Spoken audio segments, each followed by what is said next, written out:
Hi everybody, Martin here. I hope you're all well. It's an absolute pleasure to be back. It's been just over a month since my last stream, so I hope you're all well and you have managed to get some amazing creative time in your workshops. Nothing really has changed with the format over the last month. As you've seen, as you can probably tell, I've got a new microphone because every time, never mind, I've got a new microphone that hopefully should make things a little bit clearer for you.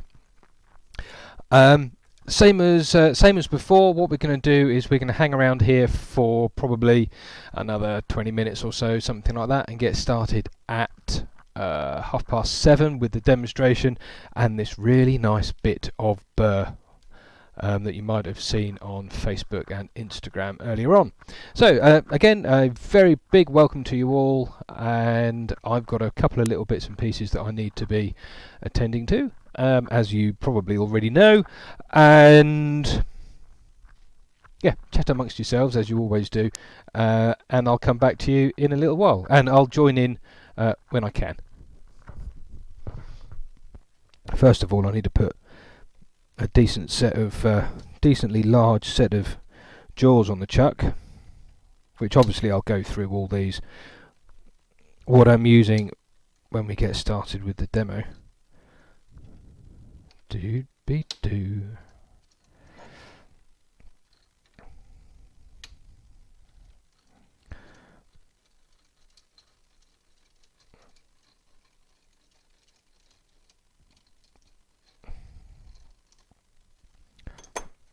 Splendid. And ow. Do you remember the Nightmare Monkey puzzle back on my last live demonstration, which was on the 9th of June? I'm sure you remember that. Anyway, I've got it here to show you what it looks like now.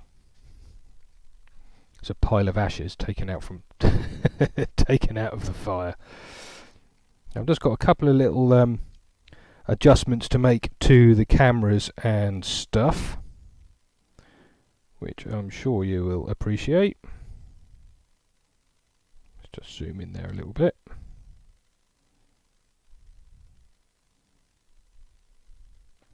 Do-do-do.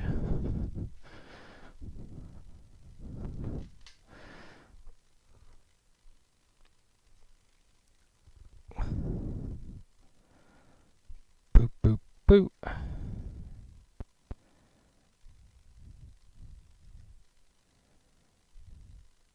Go on. There it is. That looks good. Right, and I need to fix the focus on the cameras as per usual.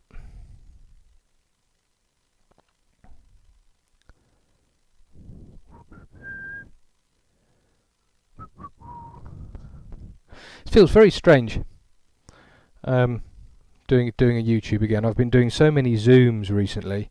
It's gonna make an interesting change to just see names scrolling up on the screen rather than having people staring at me through their own webcams. Focus. We'll fix that for the time being.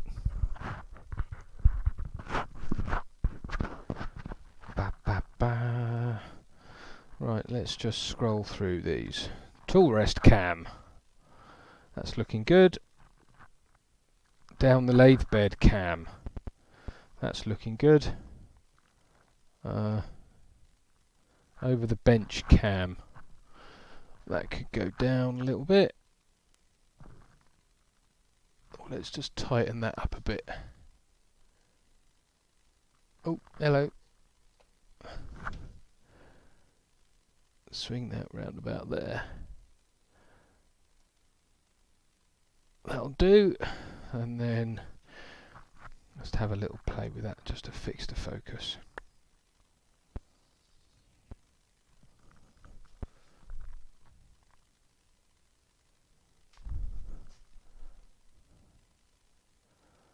Fix the focus on that one. Plop. Jolly good. Over the shoulder cam. Oh.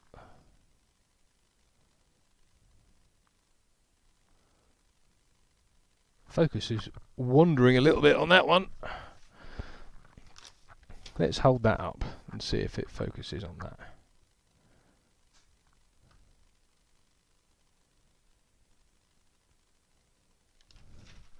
That looks alright to me. I'm not going to worry too much about the exposure of that one on my face, because it's not for looking at my face.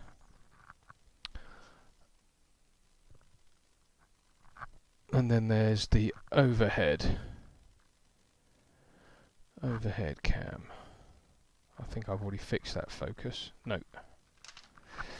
So let's swing that round there a little bit and get a focus just around there-ish, and then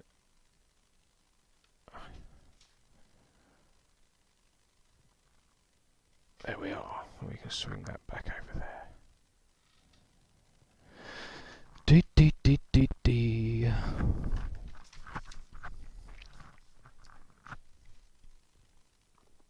Right, I think that's let's just check if that works. It does. Right. Okay.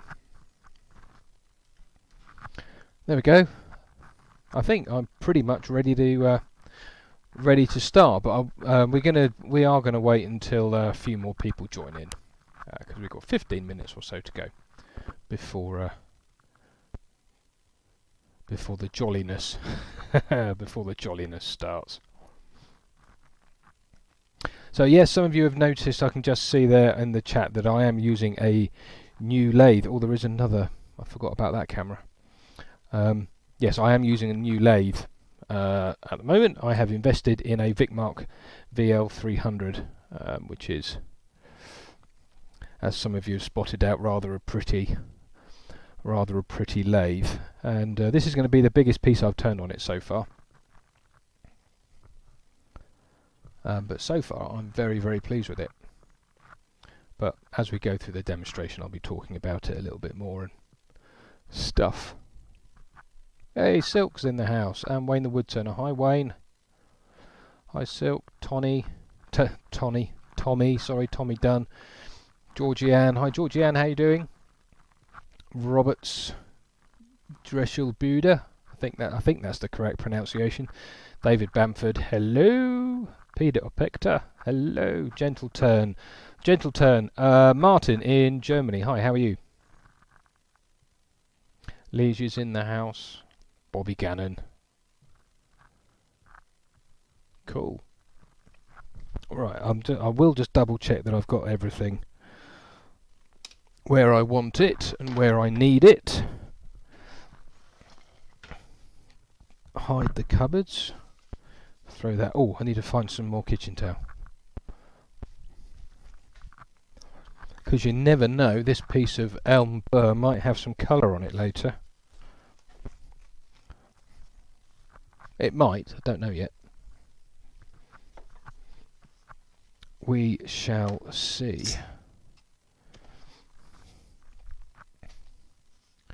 Pete, Twisted Trees, hello. And Mark the Gentleman Woodturner, hiya. Andrew Lawley Horton, Wyvie Woodshed, hello mate, how are you? Good to see you too. And Andrew Lorban Pearson, hello. 215 people, wow, it's cool. Buster, does that model have the swing tailstock? Brian, yes it does. Let me just show you that a minute. Well, it's not a swing down, it's a swing round tailstock. So it unclips over here, and then you can swing it out the way like that. So when you've got some really long gouges, you can stand, you know, right in front of the workpiece. Or if you're doing some hollowing, you can stand right in front without having to without having to sit on it.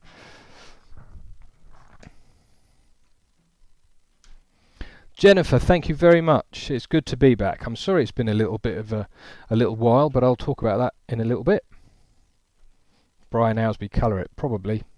Maybe. We'll see. Hi, Chris. Chris Nunn. Dave Goodwin. Good evening, good evening. Dan Klemer. Hi. Martin Chapelos. Nice to see some members of Woodturning360 here tonight. Mike Doyle. Hi mate, how are you? Long time no speak, long time no see either. Ba, ba, ba.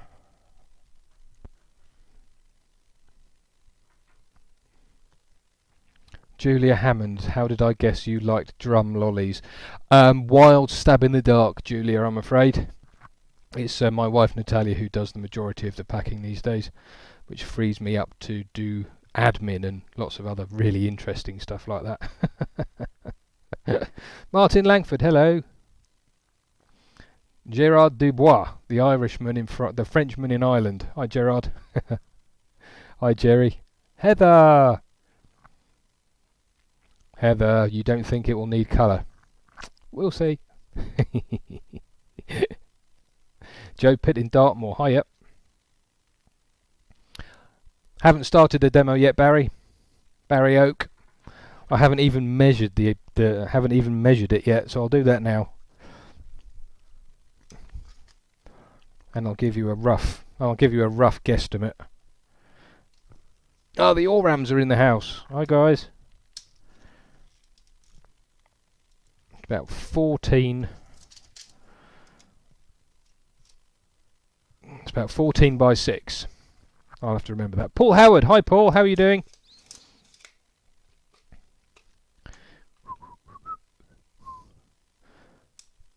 Thanks Barry. Hiya. Helen. Oh, that's very kind of you, Helen in Hereford. 1 coffee grinder down, 3 more to go, says Jim. Well done. James at Wessex Technical. You've got it all. Well done. Threw all the packing away and eat the sweets. Well done. Right, we've got about 9 minutes to go. And I'm still trying to figure out exactly what I want to do to this. I know what I want to do to it first. There's bits still falling off it.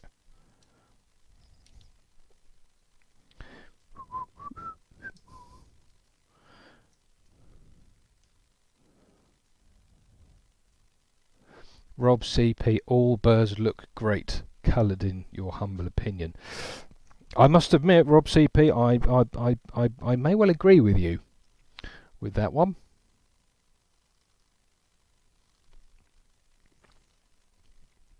Hi Patrick.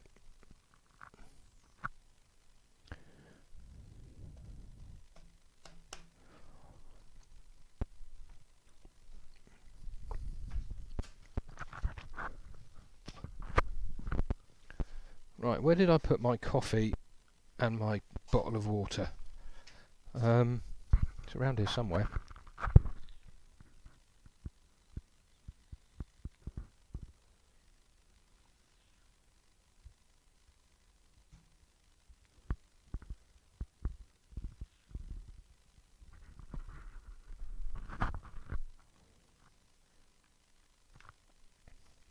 Well, I hope my sound is all right for you. My audio. It sounded all right when I was testing it out the other day, and on a couple of Zoom demonstrations I've been doing for some clubs.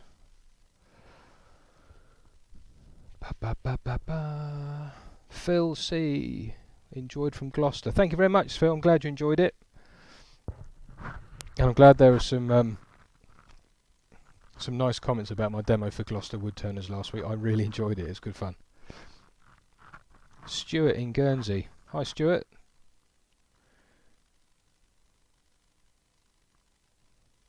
God, it's like a whole group of mates all getting back together again. You're all saying hello to each other. That's great.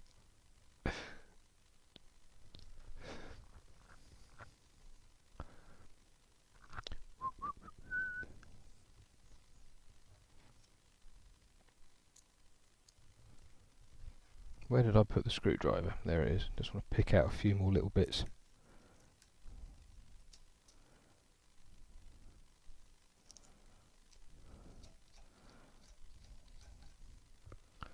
What's going on?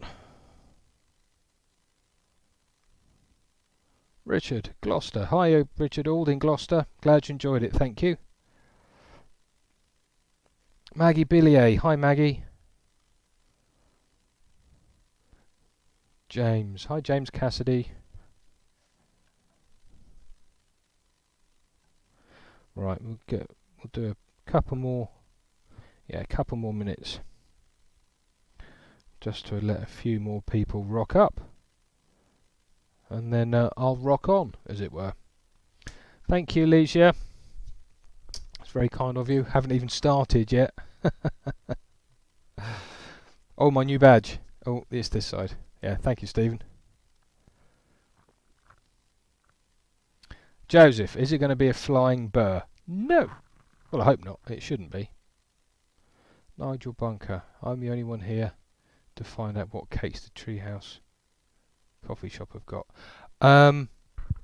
To be honest with you, Nigel, they've got a load of cakes and stuff, but I couldn't get in there today. I went down for a Diet Coke and I couldn't get in. Well, I could have got in. I could have got in if I'd waited for the queue, but I didn't. I didn't have time, I'm afraid, to wait in the queue.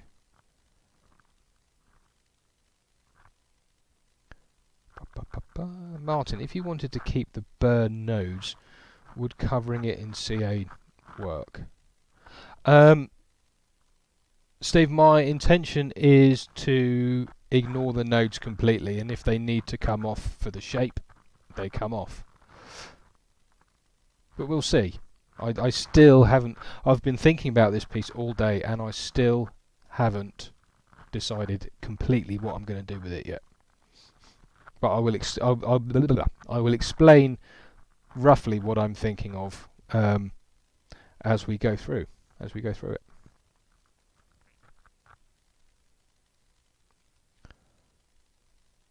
Gosh, yeah, you're really chatty tonight, everybody. It's like the old football results back in the 80s when they'd pop up on the... What did they call it? The vidi printer.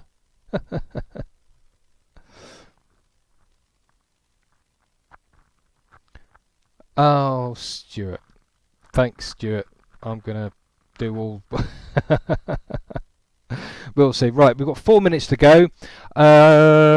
I'm just going to nip off just for a little comfort break, and then we'll come back and then we'll get started. I'm quite exciting, but I'm quite excited, but at the same time I'm a little bit nervous because it's been a few months. Well, it's been a few weeks actually since I did a YouTube live rather than a Zoom live. So you'll have to bear with me. But yeah, let's just take a little break, and I'll be back in probably 2 to 3 minutes.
Right, back again. Hi everybody. Right, shall we? Oh, what's that in my pocket? Nothing. Okay, right. First of all, I need a little bit of coffee, and I really shouldn't be drinking coffee at this time of the evening, but it helps to keep the old energy levels up. Right, do you remember?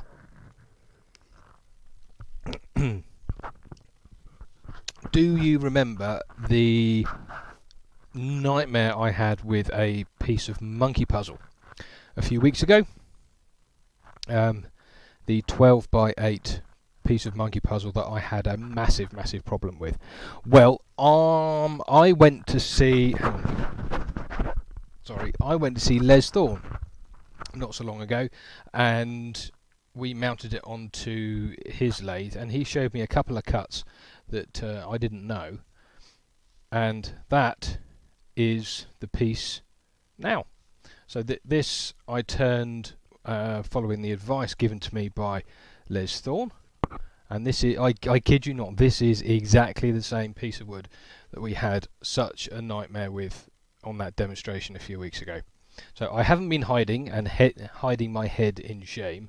Oh, in fact, do you remember the block that was in the bottom? There it is. So yeah, this is that piece of monkey puzzle, and Les showed me a couple of cuts. As I said, a couple of cuts that I didn't know before, and I managed to finish turn it down there, which I'm really happy with. Very pleased that that very large, lovely piece of monkey puzzle wasn't wasted after all.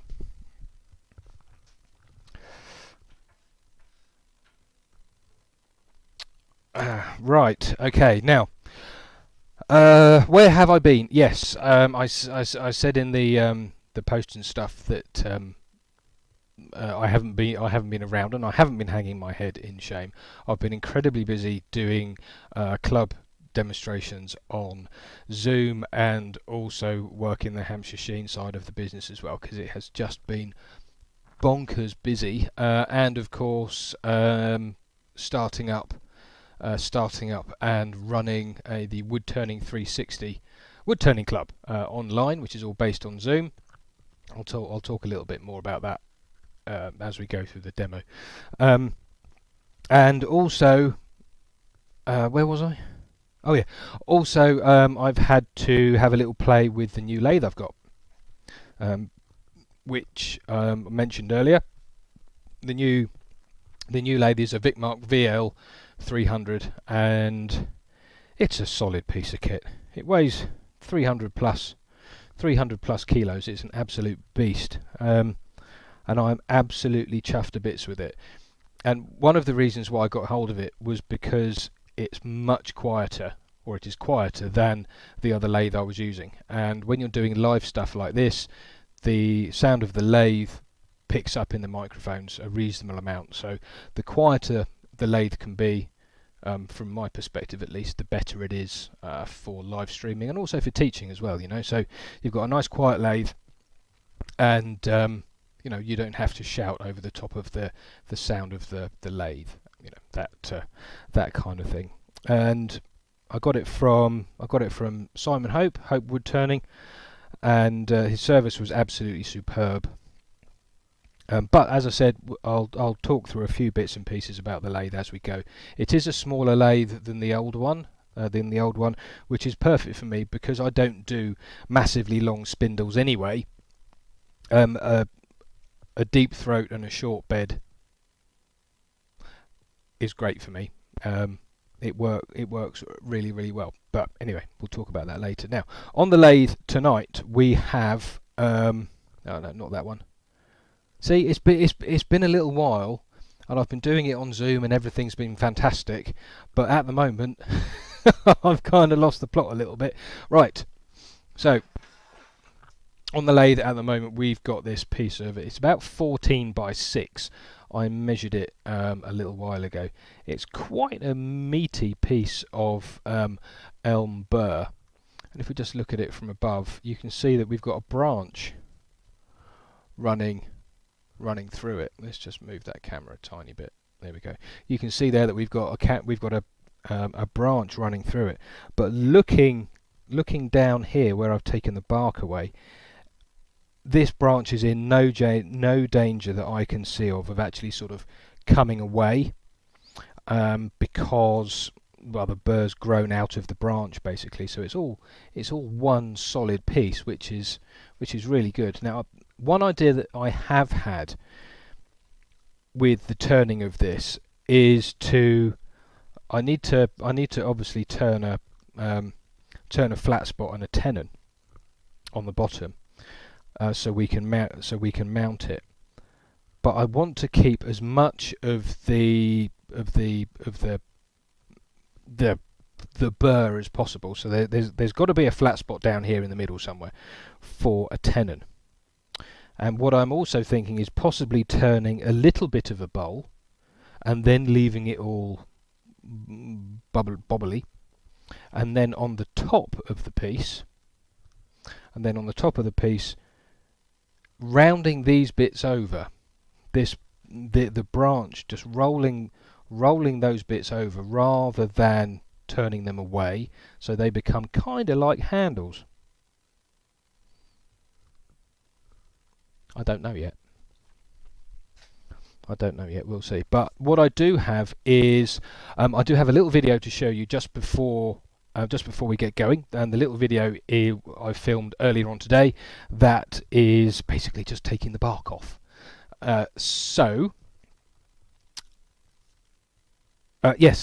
just take a quick look at the video. It's about 5 minutes long, and I explain just about the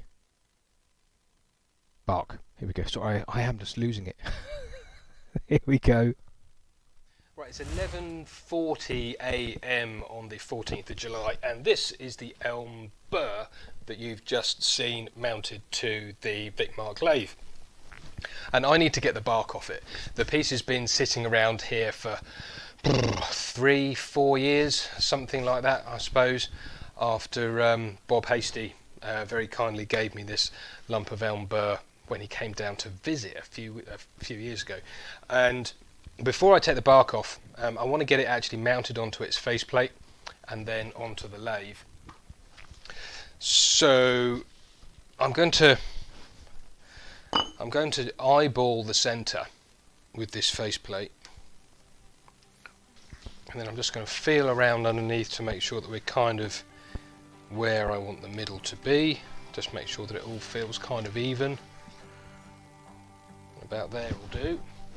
In fact, what I'm going to do is I'm going to drill some pilot holes first, because these are very meaty screws, and the grain in here is running around in all sorts of different directions. So I'm going to drill some pilot holes, and then we'll drill them in. So I need to find a little drill bit. Doesn't have to be a particularly big drill bit.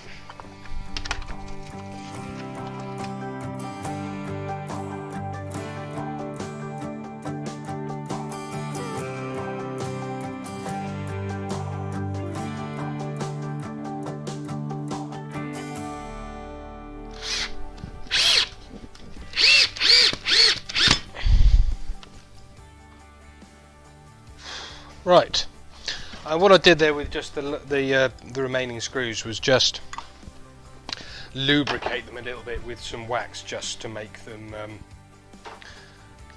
go in and out a little bit easier. So now I can mount it onto the spindle, and this faceplate from Vicmarc is very, very, very substantial.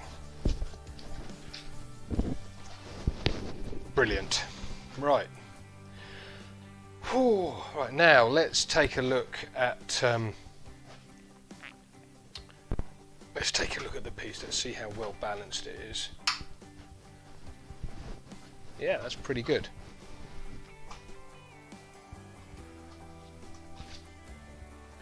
Yeah, that's pretty good. But I really, really, really need to get rid of the bulk of this bark, because as I go around to turn this, most of it is just going to fly off. So I'm going to put on some glasses and lock the spindle again. and with a screwdriver just get in there and just start to tease off the bark.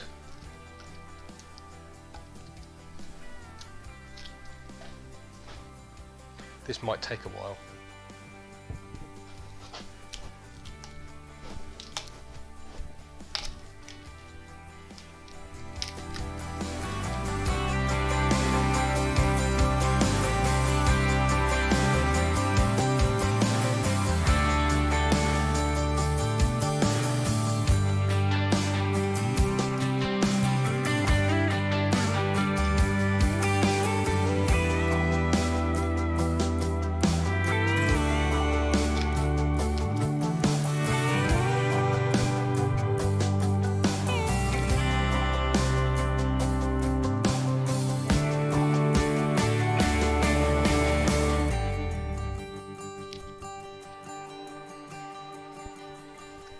Right, there we go.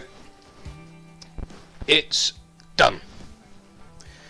And it only took 25 minutes or so, something like that. So right, let's see how balanced it is on the lathe, shall we? Oh yeah, that's not bad at all. Oh, focus. There we go. Yep. Oh, focus. I'll have the focus sorted out. So yeah, I am happy with that. All the bark is off, and now I'm going to hand back to Martin at the studio.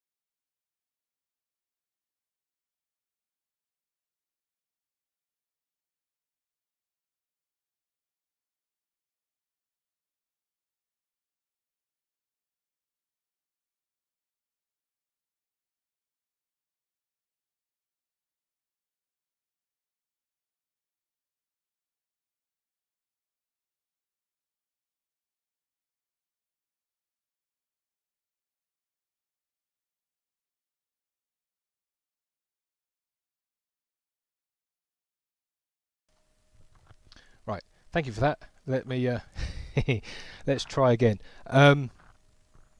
Oops. So I'm such an amateur now. Right, let's try that again. Yeah, thank you. Yes, completely lost myself now. Right, yeah. So that's what happened earlier on. Earlier on this morning, I had to get all the bark off because otherwise all that would turn into thousands of little missiles, which obviously we don't need when we're turning. So always a good idea to get as much of the bark off of your pieces as you possibly can. And so let's just go back to the overhead where I was before you all started saying I didn't have I didn't have my mic on. Right, you can see here that it's not completely flat on the bottom. So what I've got to do is I've got to make a little flat spot down there in order to fit a decent size chuck and a decent size set of jaws like these. What are they? They're the G gripper jaws from Axminster. Super. One of my favourite sets of jaws, these. And in order to do that, obviously I'm going to need a gouge. So I think I'll start with this this 1/2 inch gouge that's got a 45-degree bevel on it. And I'm going to move the tool rest in as close as I can. And I'm going to kind of start from the middle-ish. But what I really want to do is work out my high point, which is about here. So just with a Sharpie, just as a little visual reference, I'm just going to put a little mark on the tool rest just there, and that will show me my highest point at the moment, which is about there. So that's a nice little aid for me, just so I know that if I'm really careful when I go in there, that's where the cut is going to start to engage. Let's pull the control panel up. Put my face shield down. You should still be able to hear me perfectly well. And we'll start that up. Yeah, what I want to do first really is try and get a flat spot right in there. Get a flat spot right in there for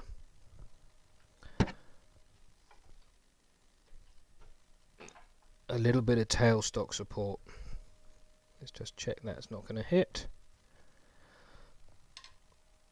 So I'm just going to try and just get in there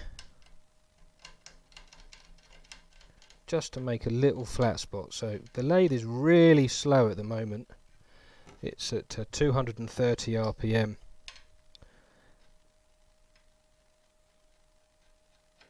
And I just want to flatten off that area just enough so I can get a tiny little bit of tailstock support.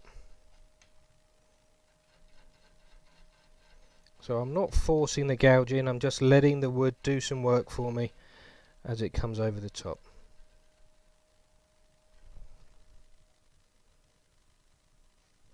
A tiny little bit more.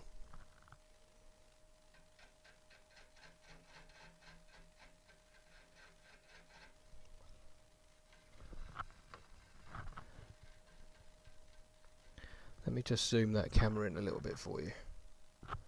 And I'll just adjust the focus as well.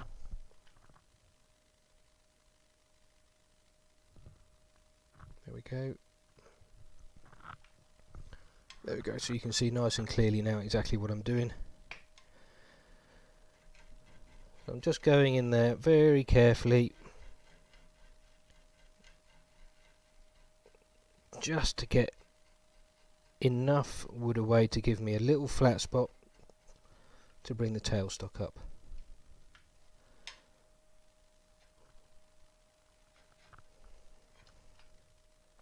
There we go, that'll do. That's all I really need. We'll just turn that around, you can see it better. That's all we need really, just enough to bring the tailstock up.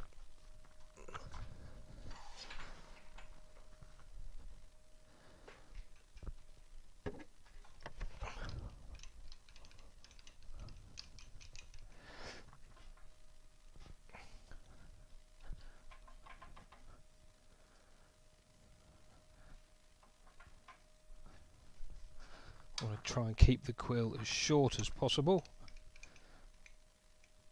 There we go. So that's in there nice and easy. Then we'll go back to the overhead. And then I can just slightly adjust the tool rest.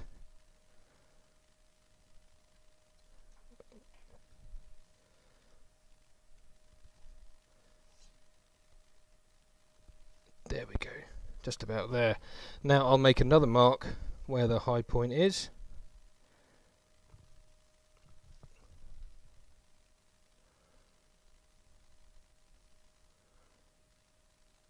There we are. Yeah, so there's the high point. Good. Right, so all of this high point from here inwards needs to be flattened off. So let's start the lathe up again. The lathe's still running properly slowly, 240 RPM.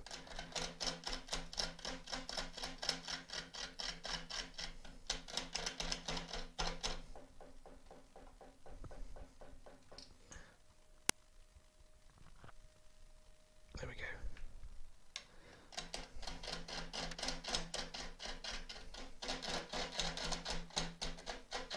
So I'm just letting the wood do the work.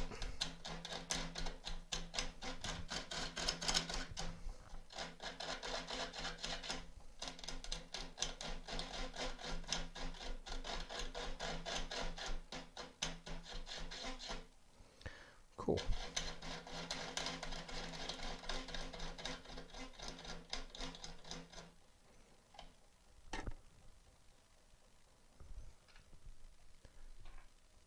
There's going to have to be quite a lot taken out of here. Spin the lathe up a little bit higher.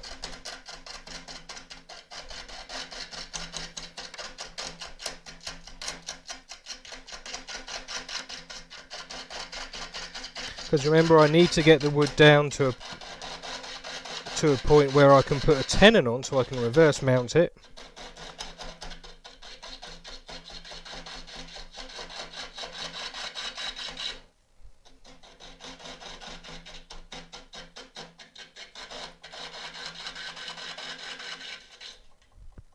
Let's have a look at that. Oh yeah, that's coming away quite nicely. And I just want to move the tailstock back out a tiny little bit, just so I've got a little bit more room to manoeuvre the tailstock. Let's do that view. There we go. So I'm doing this with the handle down, you might be able to see that. So the handle's a long way down here, so although there's quite a lot of air being cut here, the wood is still being sliced by the gouge rather than being chopped.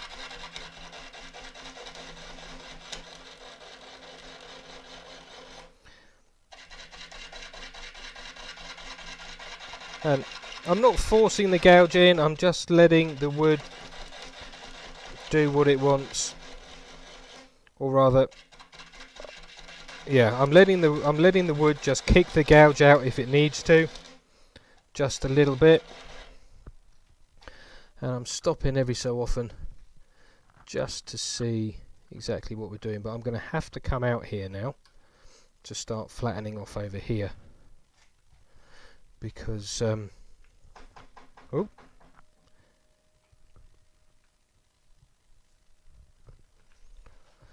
let's go back to the overhead for you.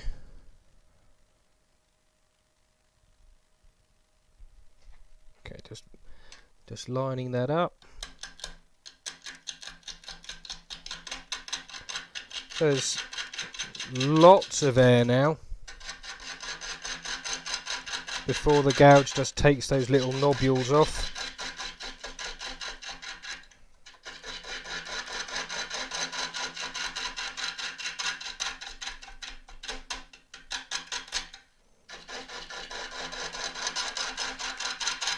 And I'll say it again, you know, you can see that the handle is quite a long way down here. And what that does is that it gives me an option, or rather it gives me a very sheer cut, so the wood's being sliced rather than chopped.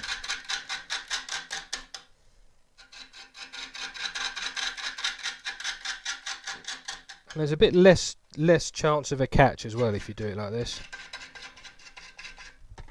And now I've got a little bit more space, I can just pull the tool rest up, pull the tool rest in a little bit closer, so I'm not overhanging quite so much. So if I switch to the tool rest view, you can see here, just down there, that the tool rest is right, it's actually almost inside the inside the live center. Pull it up a little bit more. There we go. Give that a little spin. Good, now I can take away these little high points here because the live center is inside of those. You can't see. Let's do the overhead. There we go. So again, the handle's down. Keep the handle down all the time.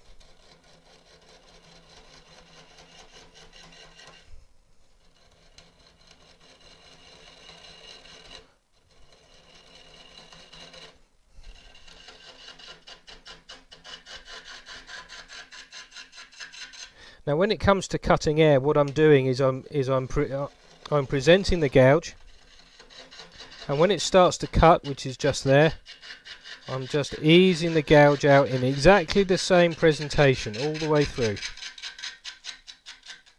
And if I keep the gouge presented in the same orientation, or if I keep the gouge presented like this, for example, all the way through the cut, and I pull it all the way through the cut like that, nice and steady, not gripping hold of it for grim death, just keeping hold of it in that orientation, and pull it slowly through the cut. It's almost catch free.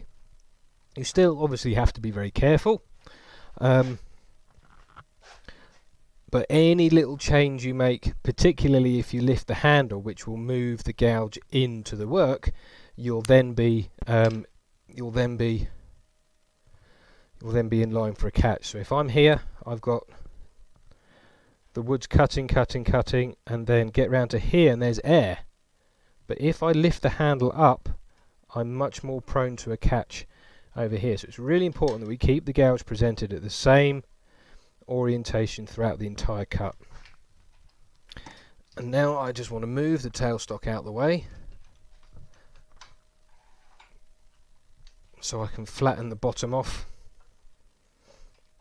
and we can start thinking about a chucking point. So even though the gauge is still at 293 RPM now, it's moving very slowly in the center here.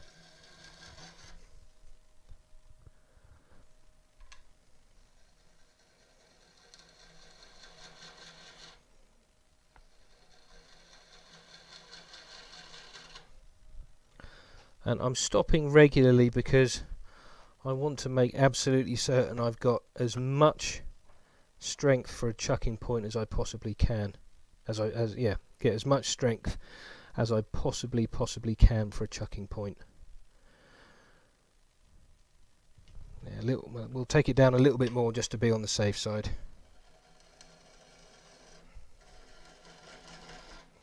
And this gouge is going to need a little bit of a sharpen in a minute.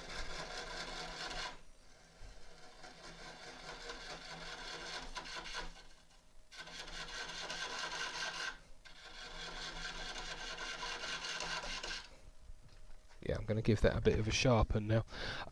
In case anybody's wondering where Phil Bolter is, who normally looks after the chat, he's actually he's moderating a Zoom demonstration for his club tonight. So that's where Phil is. I just need to put the edge back on here. This elm isn't particularly,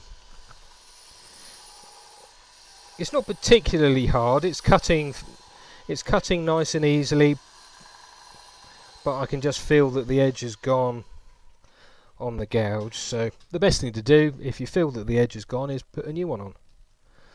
Right, so we're going to go a little bit deeper.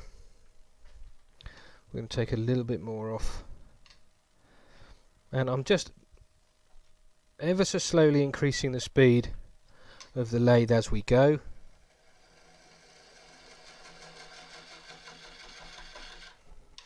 So we're now at 352. So we're still very, very slow.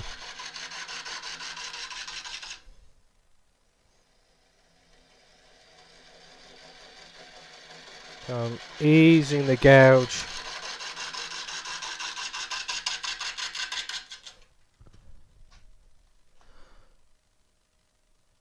Yeah, there we go. Right, going to make a proper flat spot in the bottom. There we go. And then I'm going to pull just push the tailstock up there, just to leave a little dimple, just a little mark in the bottom, so I can mark on there where I need to cut the tenon. And these are gripper jaws, which is there, that one. Right, so I'm going to use the Axminster speed sizer.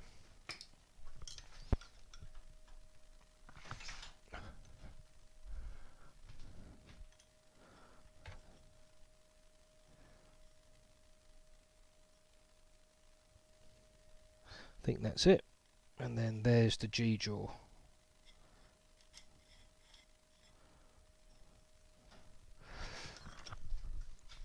I think you can see that, right, and then we'll just run that round there. Whoops. Ooh.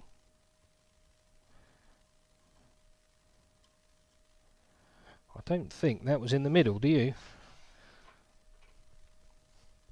Let's just take another little cut just to lose that pencil mark.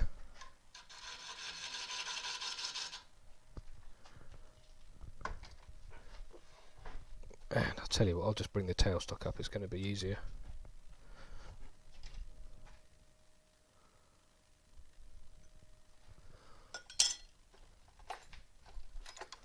I haven't disappeared, just looking for a little rod. Come on. It's down the bottom there and I can't I can't quite get it.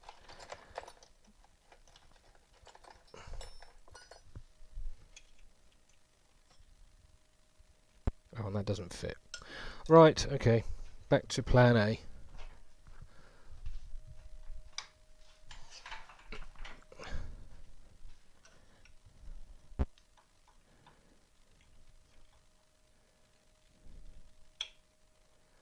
There.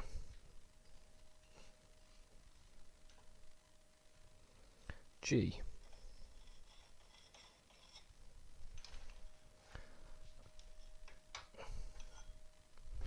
Yeah, there we go.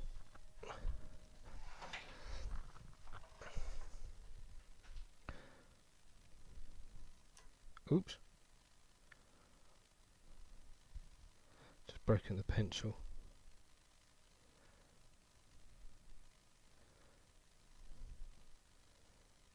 Right, there we are. Okay.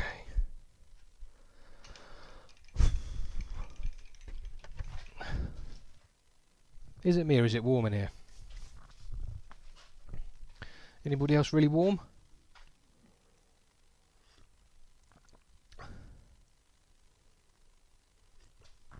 I am. Right, okay. So I'm going to put a tenon on here. By the time I cut the tenon, this gap, oops. By the time I cut the tenon, this gap here is going to virtually disappear, and it's not going to concern me too much when it comes to turning the inside. So I'll just get the tool rest in nice and close and switch over to a 3/8 gouge, I think. Just get the tool rest up a little bit. And you can see that where I'm cutting is almost right over the tool, right over the post. So the further you are cutting away over here, or whichever end, it puts a lot of stress on the middle of the tool post. So always try and cut over the middle of the tool post if you can.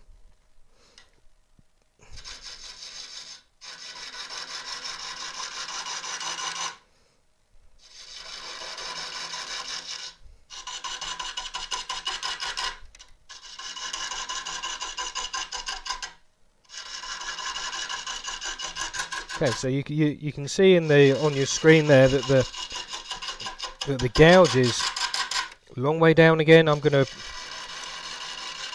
keep saying that the gouge is a long way down, because if you can keep the gouge a long way down, it will just help slice the wood rather than chop it. But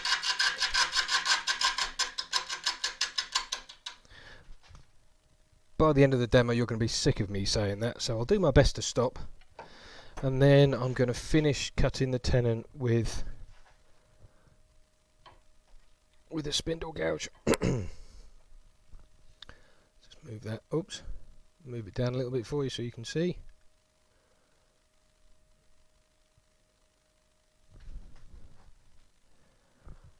There we go.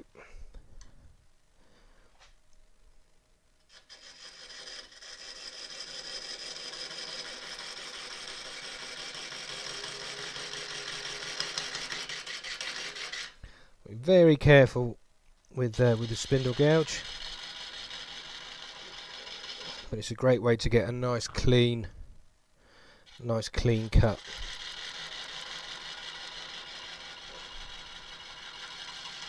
and make it a little bit deeper.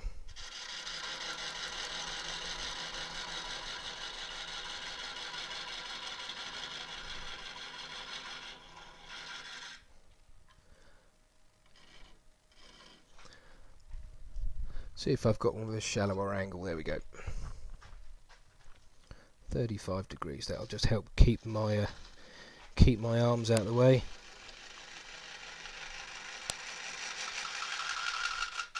One of the frustrating things about being left-handed with some cuts.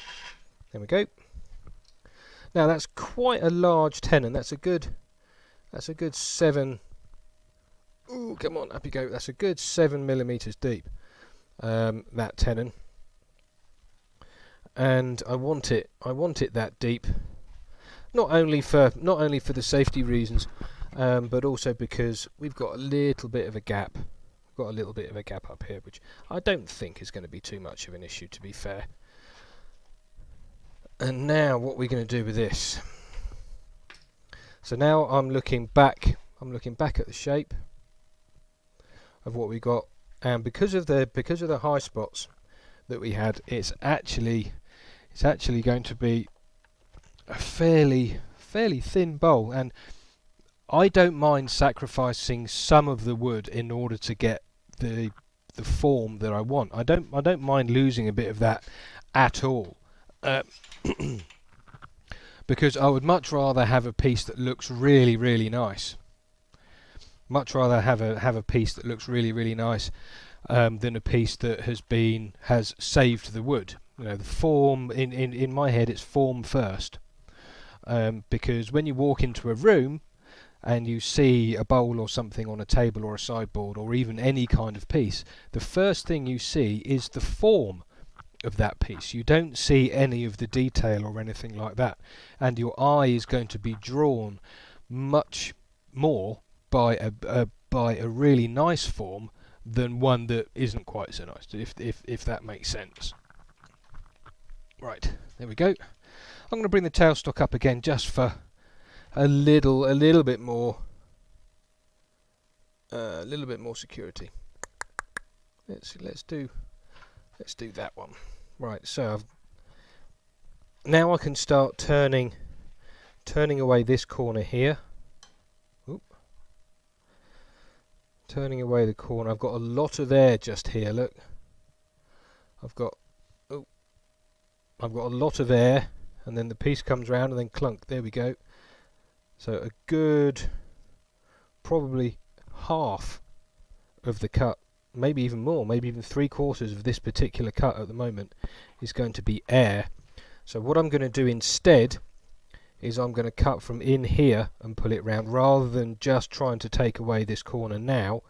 If I start from in here, I've got certainly more to play with. And most of the bowl is going to be formed over here, because it's starting to take shape in my head now.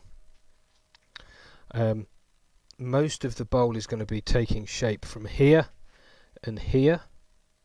This bit round to probably here is going to be left barky. I can't call it barky, can I? Natural. There we go. Natural barky. What a muppet. That's what I meant. Let's try this again. Right. So I'm going to go back to the 3/8 gouge for now, and you can see from there. I'll just zoom that in a little bit, just so you can see over the top of the live center exactly what I'm doing, and I'll just adjust the focus as well.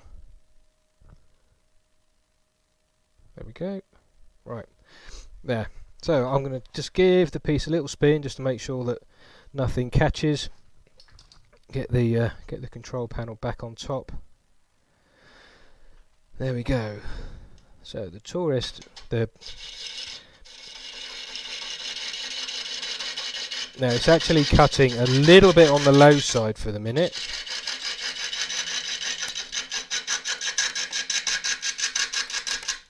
That's better.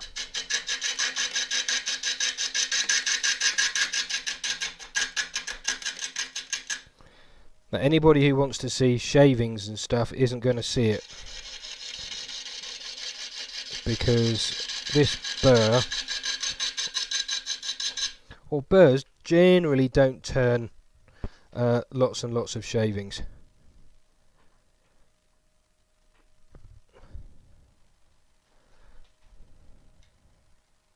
Just come over there slowly, carefully, there we go.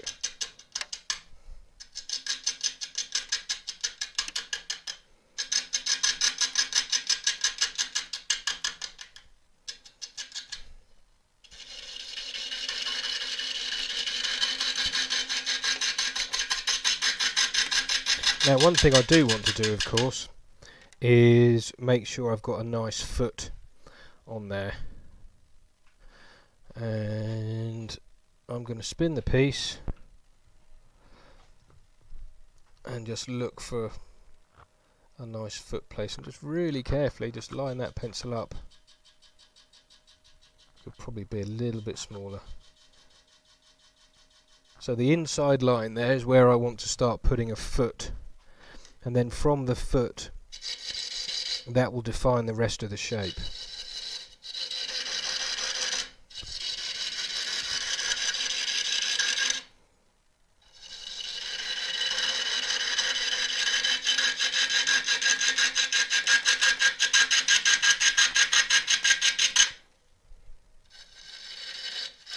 Whoops, just missed a bit there.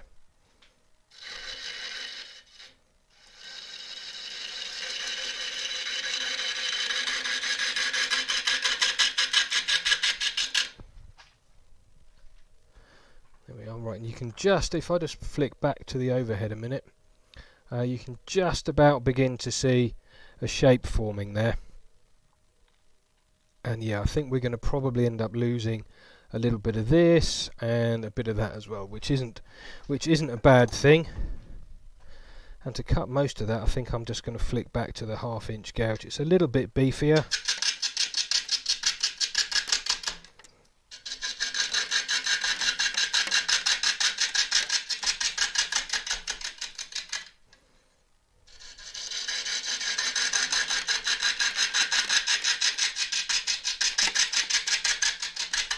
So just as before, I'm not forcing the gouge through the work. The wood's doing the work as it's coming down onto the piece. Let's do the long view again. And we'll just open that up. There we go. There. Just check that's not going to catch.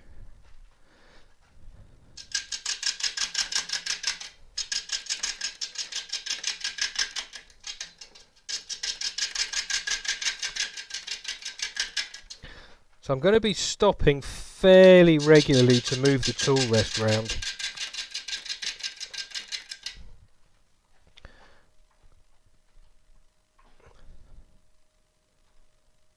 Yeah, I think this is going to be super nice.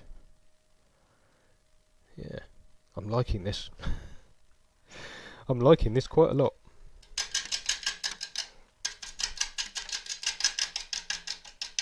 Right, now we're going to come up to a couple of bits that I think are going to be really rather hard, which are going to be the branchy bits. There we are. We're coming up to the branch now. In fact, we've just taken a little cut out of it. So let's move that round there. You know, this is a very heavy piece, and I'm not getting one little bit of vibration through the lathe. It's let's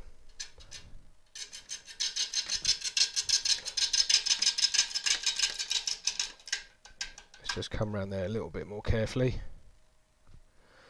because this is, let's just do that really wide view. There we go. Ooh, little catch there. Yeah, look at this.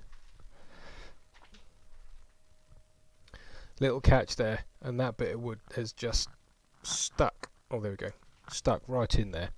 Now, why didn't that really kick?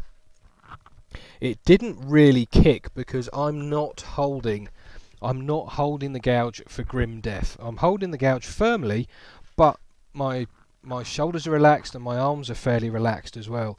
So when the piece, so when the wood comes round, let's just try the long view again.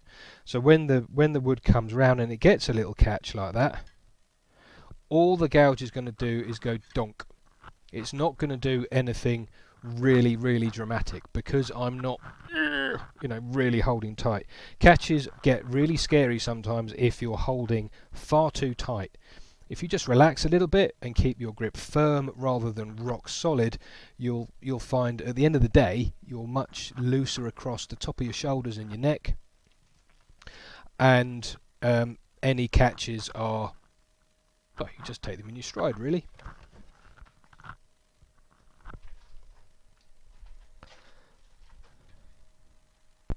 I'm just going to ease that round there.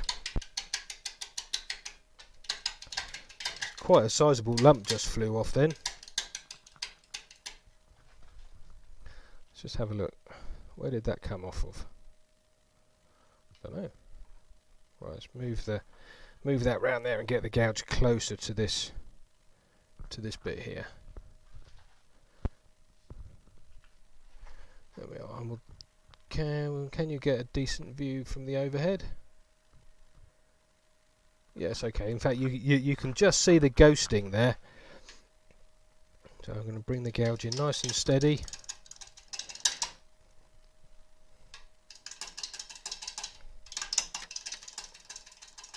I'm going to have to tickle this bit out.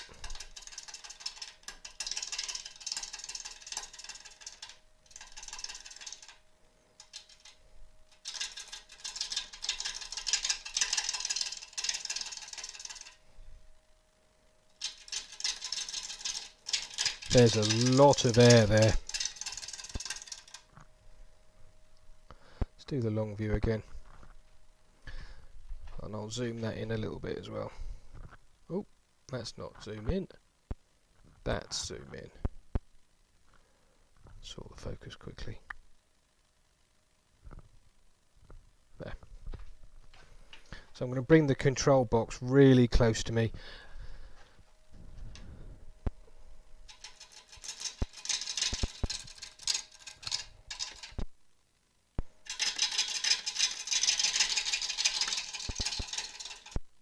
There we go.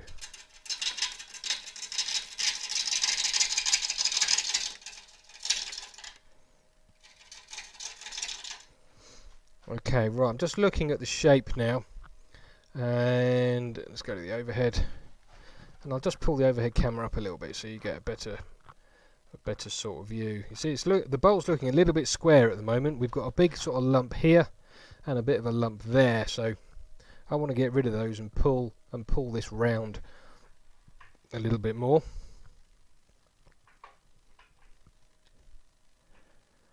There we go. Where is it? There it is. So keep that handle down, we can pull that round.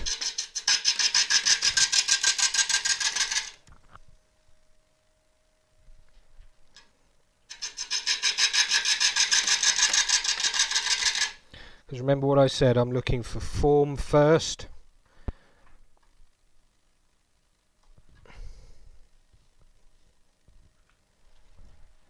Always form first.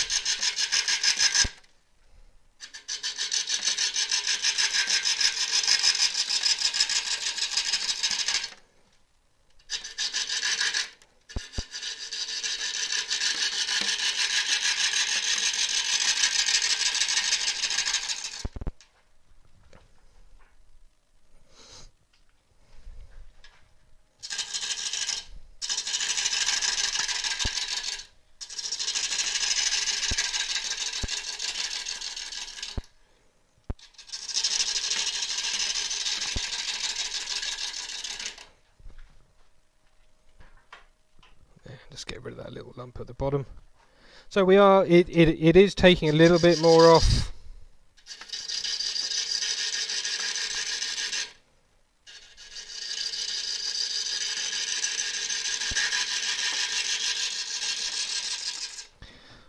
what am I saying? What am I saying? I'm saying this is taking a little bit more off than I thought it might, but you know, I'm much more worried about the shape of the piece rather than keeping those little nodules and stuff. And this gouge is super sharp.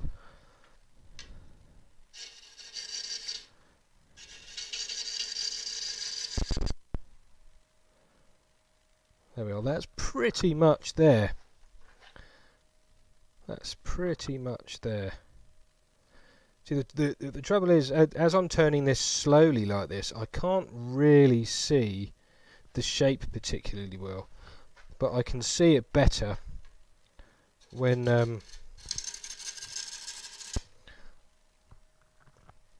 I can see it better.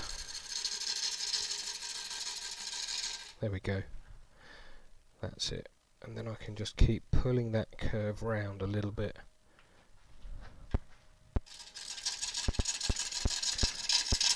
I don't want a straight, at the top of the bowl here, I don't want a straight line. I want it to be curved all the way up.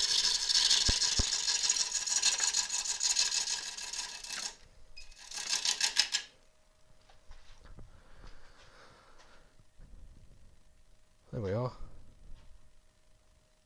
Pull out some of the bark.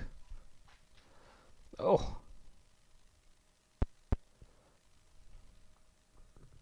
Ooh, that's nice. Hello, Mick. Oh, Mick. Yes, I can. I can get a little bit more speed out of it, Mick, and I certainly will be in a bit. But I'm just being careful with all of this, with all of these voids and stuff. But my word, I'm falling in love with this piece. It is just looking absolutely gorgeous. Let's just doom. Look at that. How's that look? That look nice, everybody? I think that looks quite nice. Yeah. Yeah, super. Right, I'm going to give that a little bit of... I nearly said I'm going to give that a little bit of a shave, but I don't want to shave it, obviously. I'm going to sand it, though, because it is only 8:23, so actually this demonstration is going a little bit quicker than I thought it might, so that's rather good. So let's just pull that back, and now I don't need the tailstock anymore, so what I'm going to do, because I like to get right in front of a piece when I'm hollowing out, is just swing the tailstock out the way, just like that. So then when I turn the inside of the bowl, I can stand right across that end of the lathe, which will be great. So sanding, I'm going to use. I need to use. I'm going to use an inertia sander. I do like inertia sanders. There's something that feels much more, what's the word I'm looking for? Much more handmade when you use an inertia sander like this one, rather than power sanding. So I need to just move the extractor hood into position. Let's get that in. Come on, there we are. Oh, hang on a minute. I'm having trouble getting into position. Let me go around the back.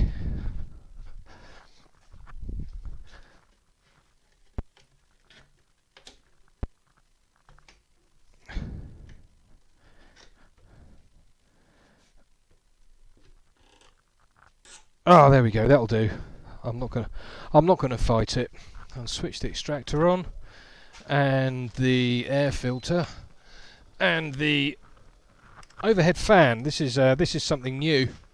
I've put a fan almost right above the lathe there, and that just blows down and helps blow the air down into the extractor a little bit.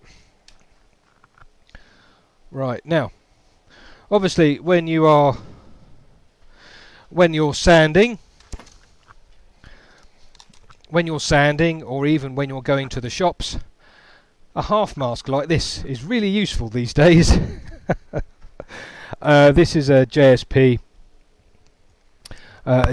respirator, or half mask, whatever you want to call it. Now you should still be able to hear me okay through here. Oh. Right, okay, I'm going to find some glasses as well. Got some glasses, so the extractor's on, the fan's on, the air filter's on, and I've got an 80 grit pad, an 80 grit disc on, and I might even go for the bigger ones. Yeah, I'll go for the bigger ones, if I've got any. Yes, I do have some, there we are.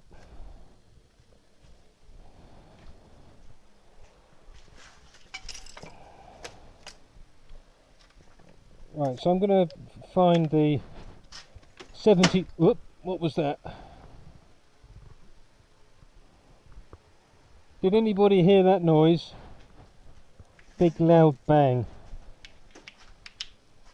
Right, so... here we go.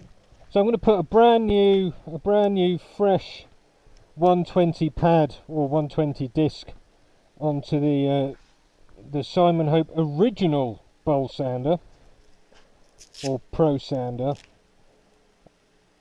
It's got this particular one, Simon's just brought it back, and it's got a slightly chunkier handle than the new one. This is the new version and that's the old version, and Simon's just brought the old version back, and I really love this chunkier handle than the new one. And I think for anybody who has trouble with their grip, this is a really nice option. Right, so I'm going to slow the lathe down a little bit, and then just bring the speed up a touch, and then long view, and then I'm going to start sanding underneath at about 7 o'clock-ish, 7:30, something like that. Speed the lathe up a little bit more.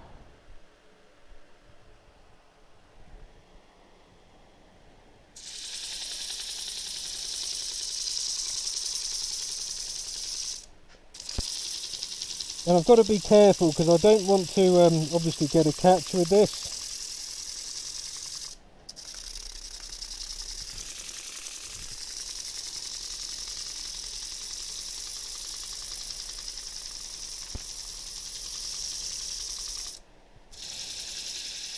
Whoop.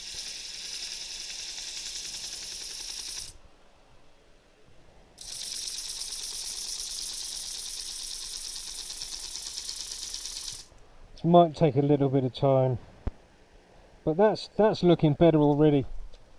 Just to save a little bit of time, I am going to stick that arbor in the drill because I don't want to. I'm pretty certain you don't want to see me sanding wood all night, so we'll do it with a power sander, very carefully.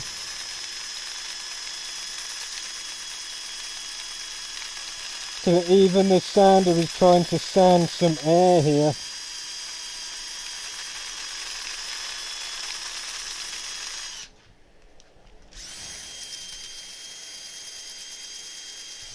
I'm going to slow the lathe down even more.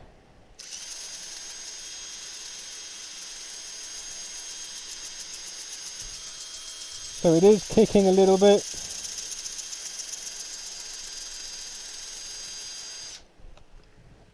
Let's just stop there and have a look. That's got most of it, but I think what I'm going to do instead is actually put the spindle lock on and just do it like this. Because nobody's going to be able to feel if it's round or not.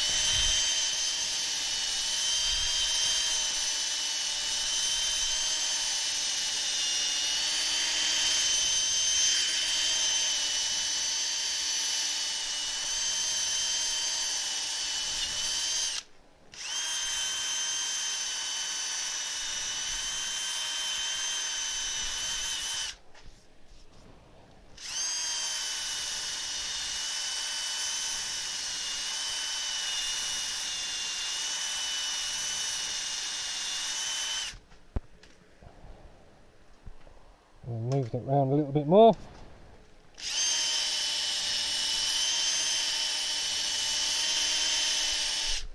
There's still a couple of tool marks left in there.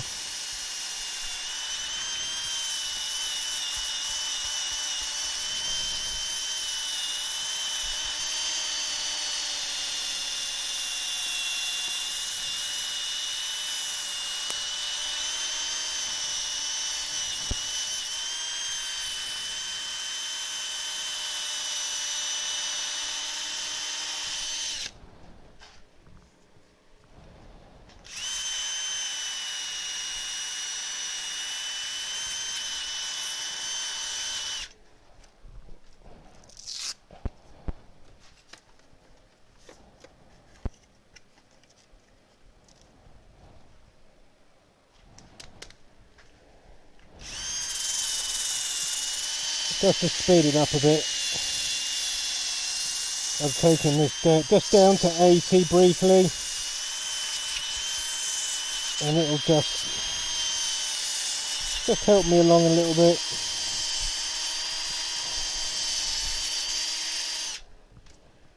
And forgive me for rushing, I really don't want to spend all night sanding this for you.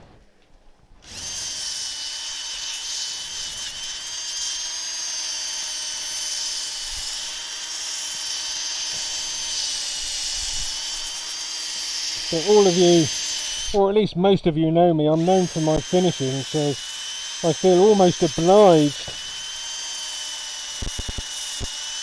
to to finish it, but I think we'll probably end up finishing the inside and not the outside.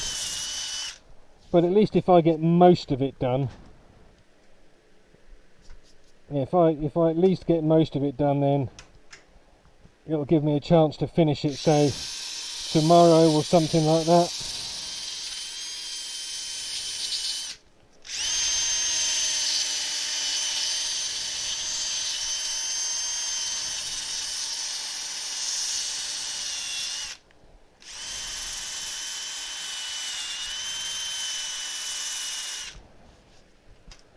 Let's just give that a little blow off.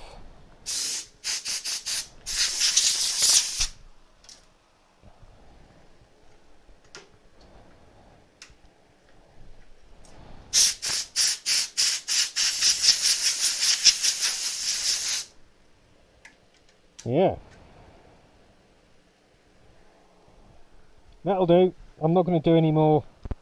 I'm not going to do any more to that. So I'm going to whip that off of the.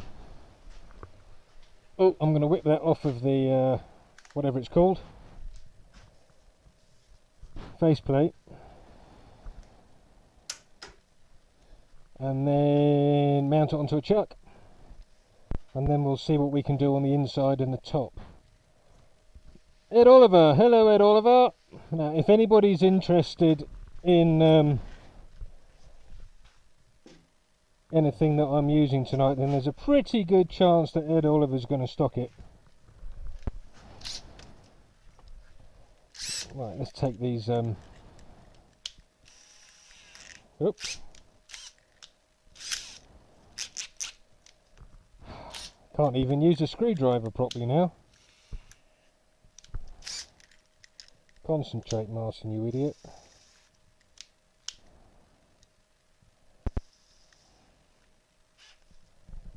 Why is that not going in square?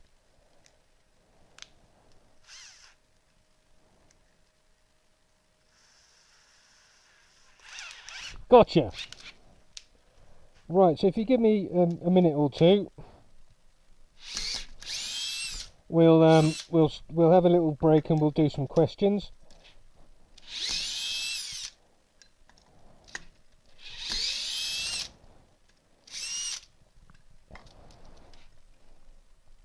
Oh, come on, there you go.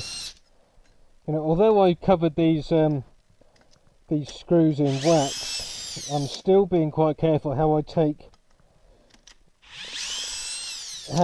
them out, because I don't really want to be running the risk of shearing their heads off.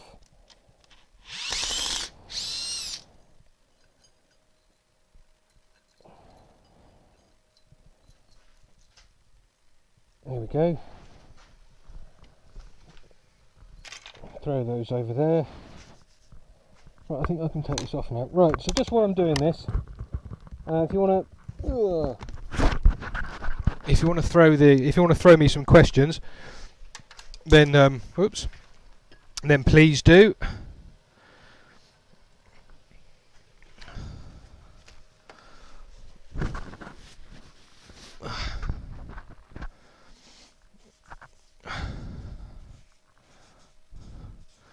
Scott, I was just letting the air clear a little bit before I took my mask off. Even though I've got the air filter running and the doors open and stuff, I just wanted to set a good example.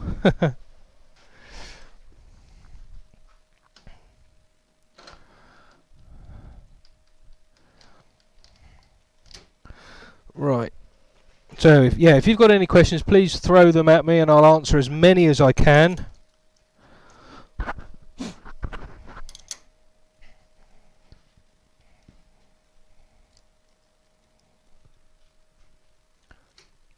Oh, Steve at SK Crafts. I'm very well, thank you, Steve. How are you? Bob Hasty. Bob Hasty. Hello, Bob. Bob, you probably don't recognise this piece if you've only just joined in.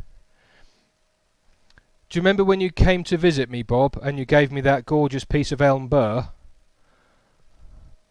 Well, this is it, Bob.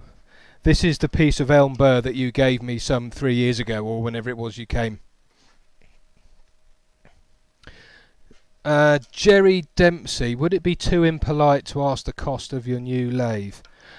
Jerry Dempsey, it was a shave under £5,000, and having used it a few times now, I am so happy with it. It is just solid, heavy, simple to use, and it's not very big, but it is just so heavy. It's 385 or 390 kilos or something. It's a monster, which makes turning, wonky stuff like this, a breeze. The bed.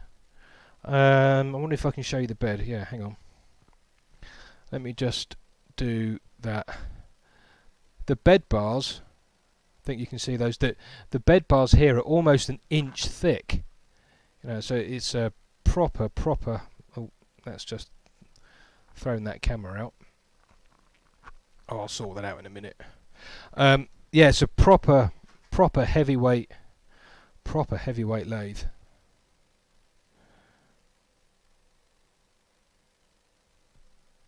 Excuse me, just while I argue with this. Thanks, Bob.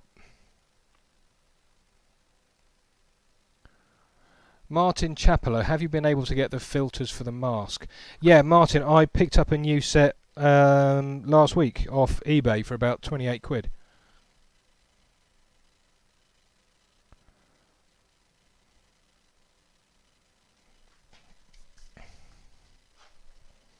Right, let's just slow the lathe down and see how that turns. It's difficult to tell if it's running true or not, but it feels good. Kevin Edwards, could you not core the burr to save the middle? Yes, I probably could, Kevin, but I don't have my bowl corer at the moment. I have lent it to somebody.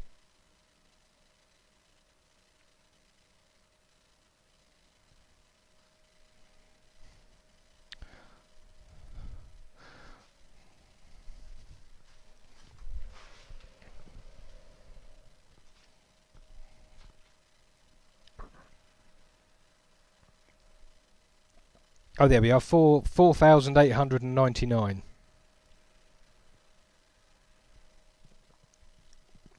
And it's a very, very, very sturdy lump for that. Right, does anybody have any questions about the turn or anything like that?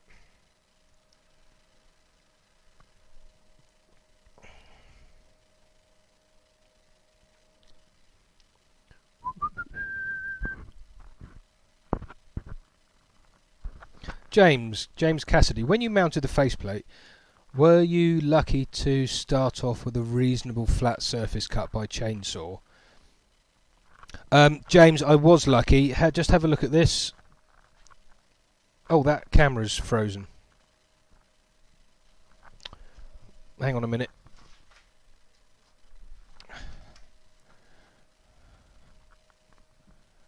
Just a second. Oh, and that one's frozen. Bear with me a minute just while I organise these cameras. There we go. That's that one done. And that one. There we go. Sorted those.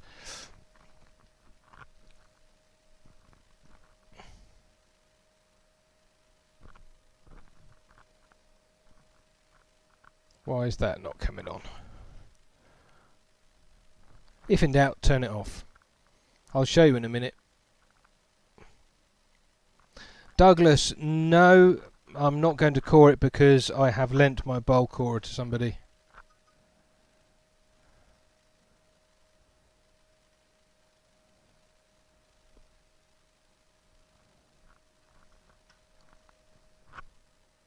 Have I just pulled the HD cable out of there?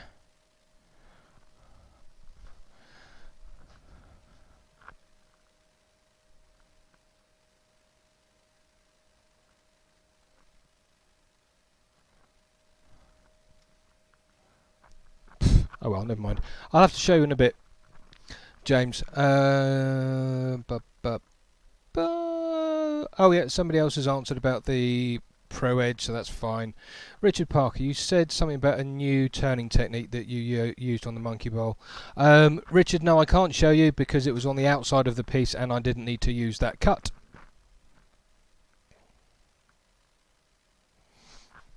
I'm afraid. I will do though, when I need to use it, I will use it and I will show you.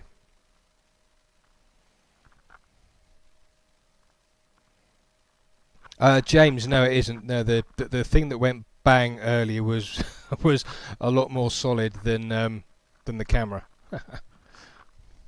Let's just pull that out and push it back in again. We'll just try that.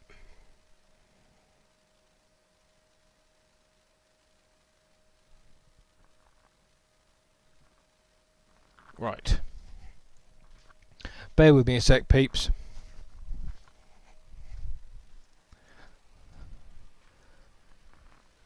Tool rest.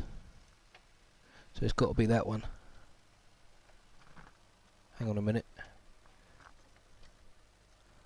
I'm not sure which one it is.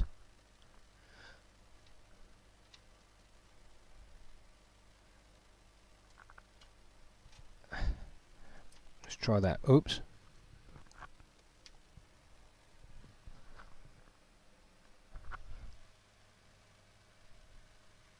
Not sure what that was. Hang on a minute. Sorry about this. I just need to have a little argument with a couple of connections back here and that will sort it out hopefully. Right. Oh. Sorry if I missed any questions there. I just wanted to see if I can just reactivate that camera. That one's working.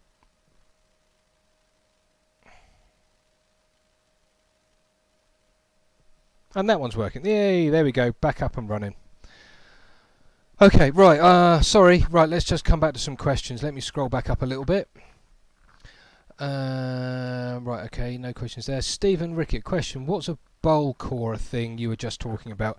Stephen, if you're coming to the Woodturning360 meeting afterwards, I'll talk to you about it. There, Brent Beecroft, I use the woodcut bowl corer. I've got the little one and the bigger one. The woodcut bowl saver, that's what it's called. Andy Clanethley, Posh Firewood Green. Why did you go for a tenon instead of a mortise? It's more secure, Andy. It's more secure and it's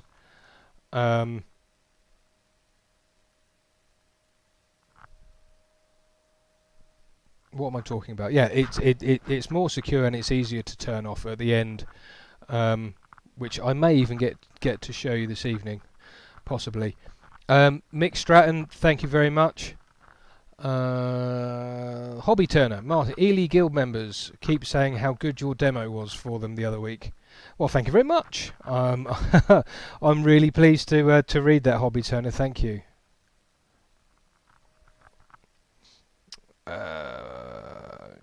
Colin, what were the comments recently? Peb Cackman. No, Colin, it was a slight malfunction on the camera front. Nothing to do with me. Thank you very much. Dave Sullivan, any idea when Axminster are reopening? Yeah, all the stores are reopened, Dave. They've been shouting about it on their website. No, sorry, on Facebook for a couple of weeks now. Well, not quite a couple of weeks, but certainly the last 10 days. I think most of them are open now. If you check the website, they'll be able to tell you.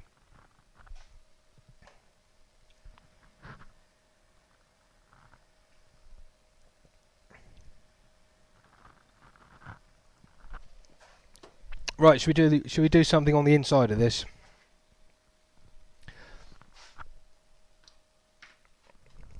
Right, let me just blow the lathe down a little bit.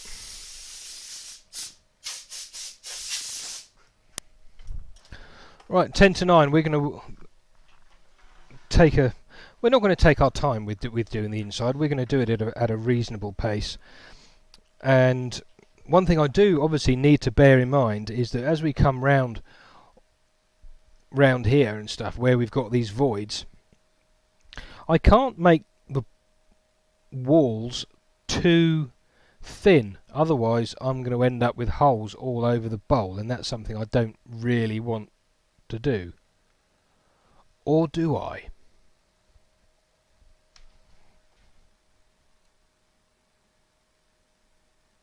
I don't want to mess it up, but we could go for relatively thin walls, and then there might be some holes in it. You know what, should I just turn it and see? Let's just turn it and see what happens, because that's the fun thing to do, isn't it? I've run out of coffee, so I'm now on water.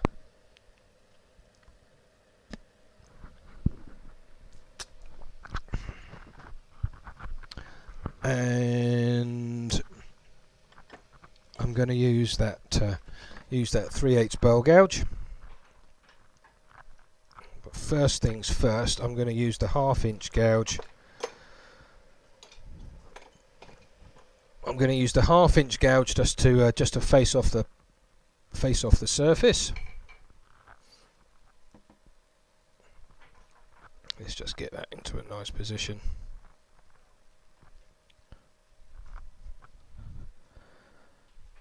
Get it in a little bit closer, a little bit more this way. That looks okay. Right, start the lathe nice and slow.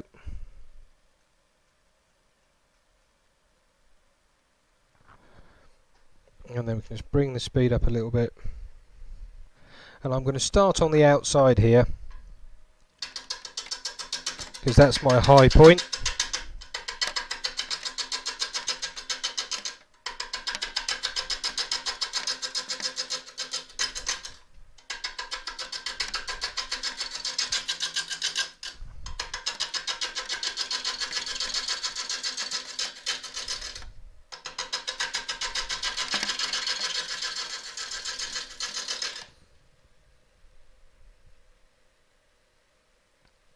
Just going to increase the exposure a little bit. There we are, that should be a little bit better.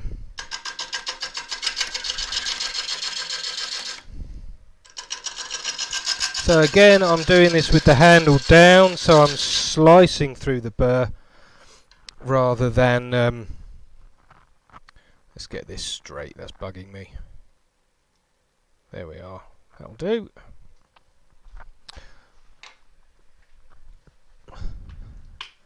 Yeah, so with the handle down, the wood's being sliced rather than chopped.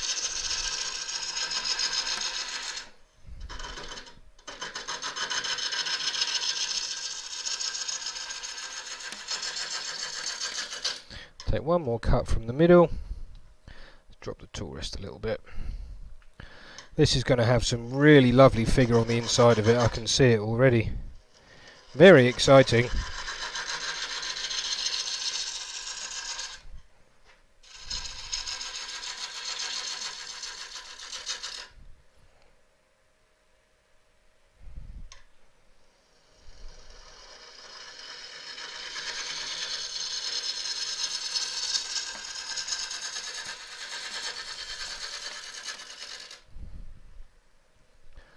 Okay. Yeah, you can just see that really. Oh, can you? There it is. You can just see that line of green. That's very characteristic of elm. It's absolutely gorgeous. So I need to take a little bit more off because I haven't quite got to the bottom of the chainsaw mark yet.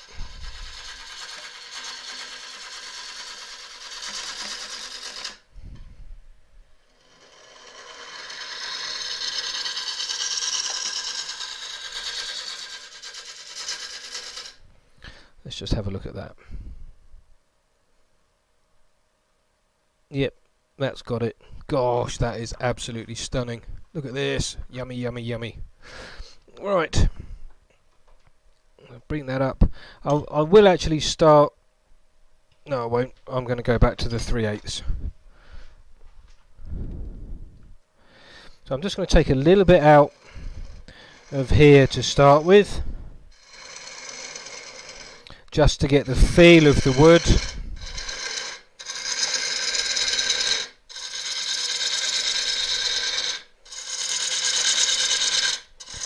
And I'm going to ease my way out.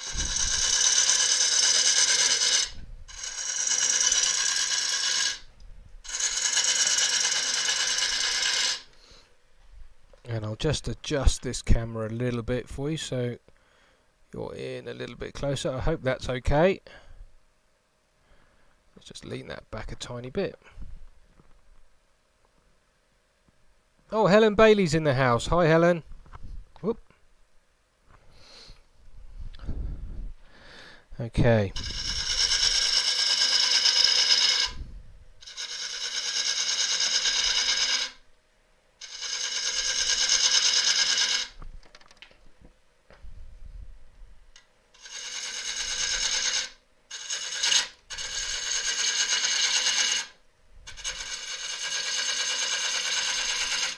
So I'm just working out how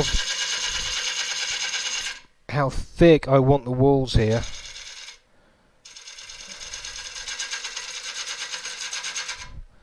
And probably about that thick, actually, by the sounds of things. Yeah, we've got a little bit. Might be able to go a tiny. No, I don't want to go any thinner than that, because I think there's going to be some holes in here as we go down. But if I'm brave, we might be able to get a little bit.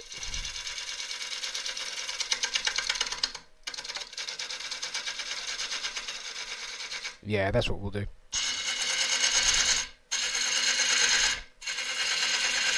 So because we're going to be going for fairly thin walls round here,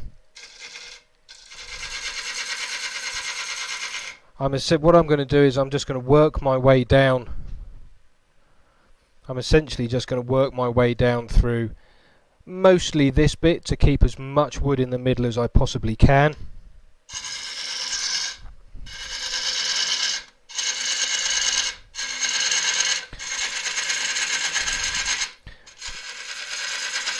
And just keep the integrity of the bowl as we go. It might take me a little while because I am going to turn these walls really carefully. What time is it? 5 to 9. We're okay. We have time still.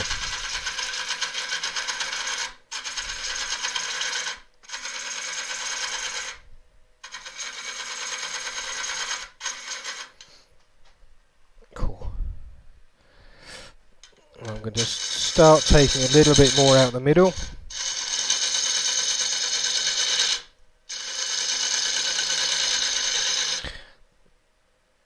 I think you can hear the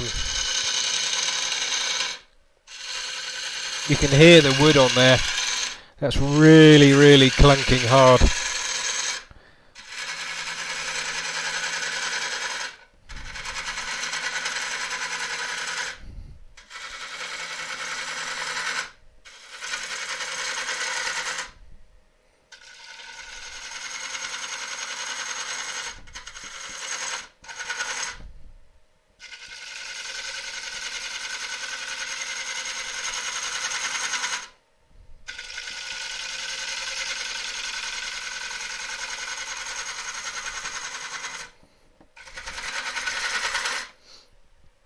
Cool. I think I'm going to need to sharpen that again. Right. Sorry I haven't stopped for many questions this evening, folks, but as you can see, this is it's not a particularly technical technical term, but I do need to obviously concentrate on what I'm doing, but hopefully as I'm talking, you'll be able to get a good idea of what I'm doing. Let's just increase the exposure of that camera a little bit, because this is a really good camera for you to be looking at.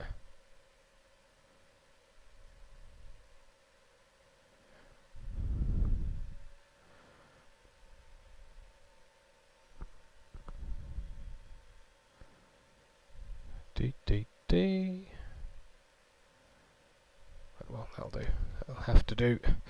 Right, so I can take a little bit more out the middle now.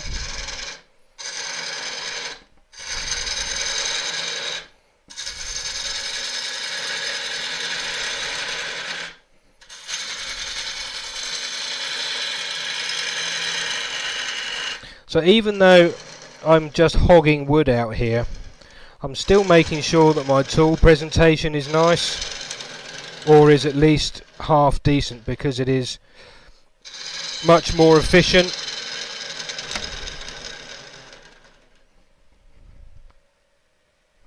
Yeah, it's much more efficient to take a big cut with good tool presentation, and it also leaves you with a nice surface as well, of course.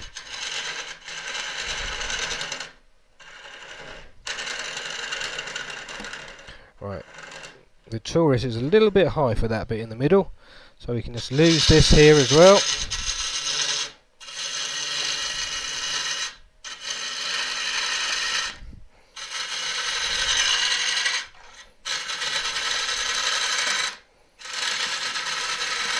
It does seem a shame to be losing all of this, but right, going to take it really easily as we're coming up to the edge of the walls now, and you can see that we're beginning to get some holes.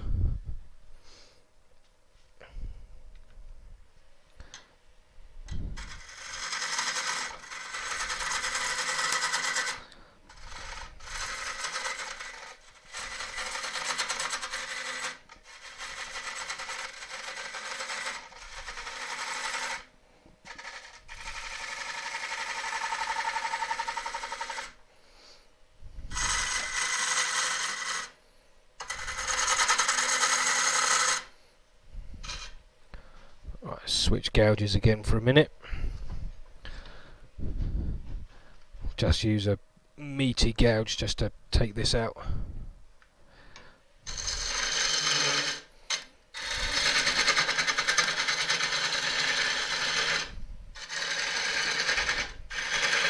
So I've gone from a 55-degree bevel to a 45-degree bevel, which requires a slightly different presentation. That took me a couple of cuts there just to come on.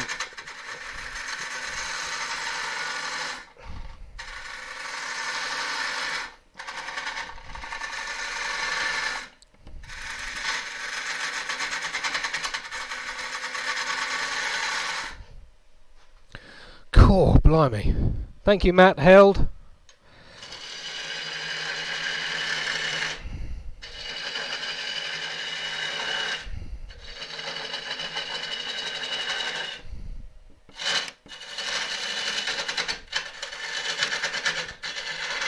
Cool, come on.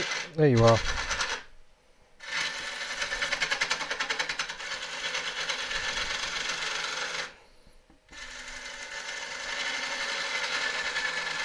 I'm going to slow down those cuts in towards the middle.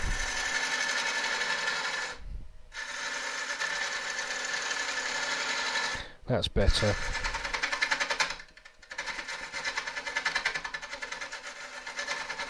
That's really not very happy in there. Let's have a look. Look at all these holes.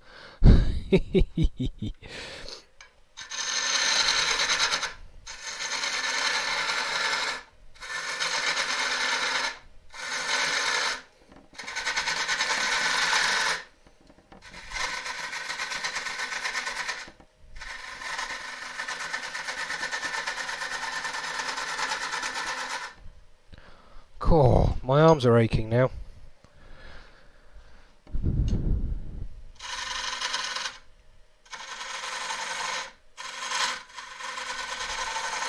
You know, these cuts with the 3/8 gouge are much nicer to take because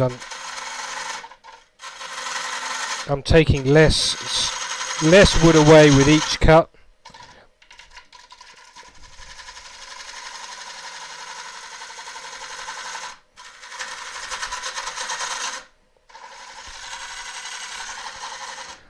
I wonder if I can just zoom that in a little bit more for you. You can see through the bowl now. Blimey.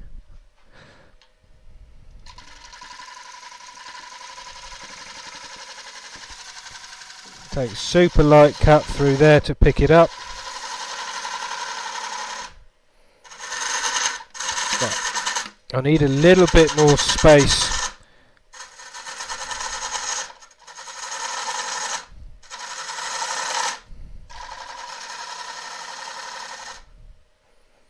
Yeah.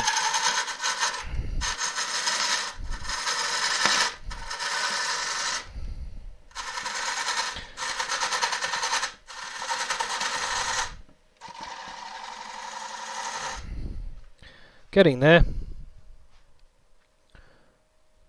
Yeah, we're not quite getting the holes that I was expecting, but we might do further down. We might. We'll see, but I don't want to take the walls any thinner than that. They look nice just as they are.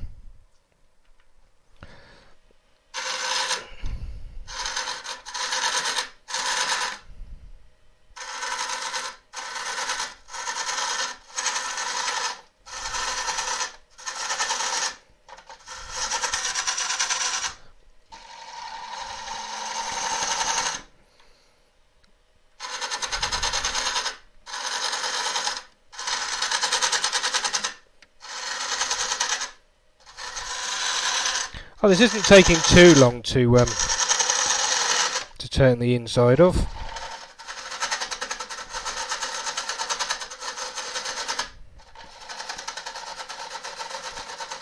I think that might be a hole forming there. We'll see.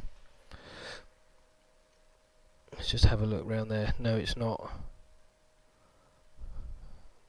Yeah, I've started to get a little bit thick here, so I need to pick up a cut from here and make this portion of the wall a little bit thinner. So I need to pick up a cut from here.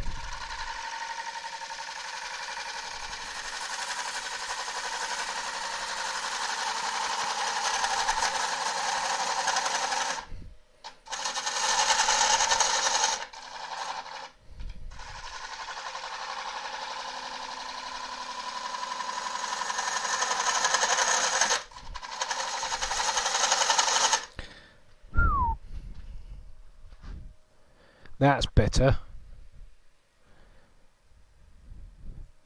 Yeah, that's better. Much better. Good. Right. Gonna find another gouge now because that one needs sharpening again, so I'll just move straight onto one that is fresh. Just tuck that tool rest in a little bit closer. We'll start to take away this mounting in the middle, because that's not really doing very much anymore.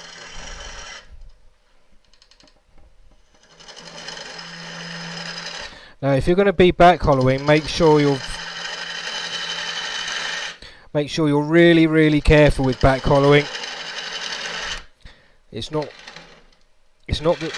the safest way to do it. It's efficient, but it's not particularly safe unless you're confident that your tool presentation is good.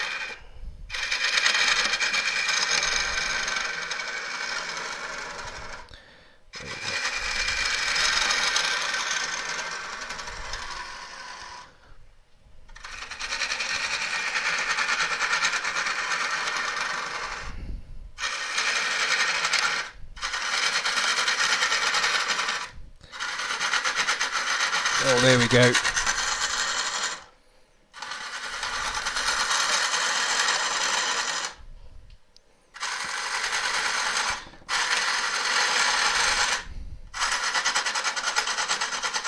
Just ease off that cut a little bit. That's a little bit too...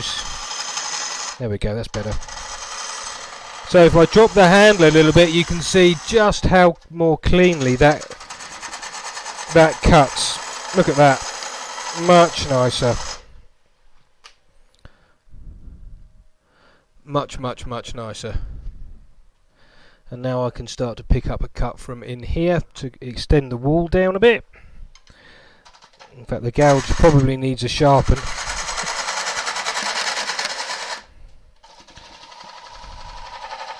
So pick up the cut from there. There we go.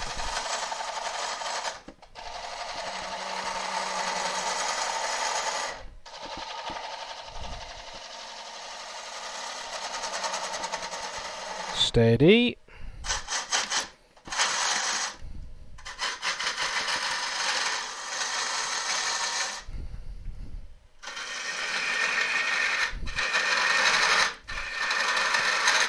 Right, after these couple of cuts, I'll just sharpen the gouges.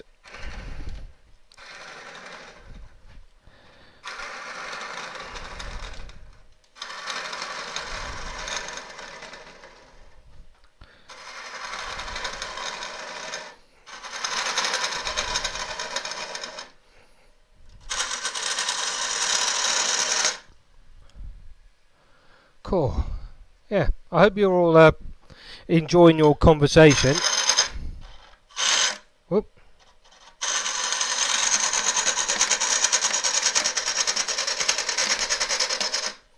Yeah, right.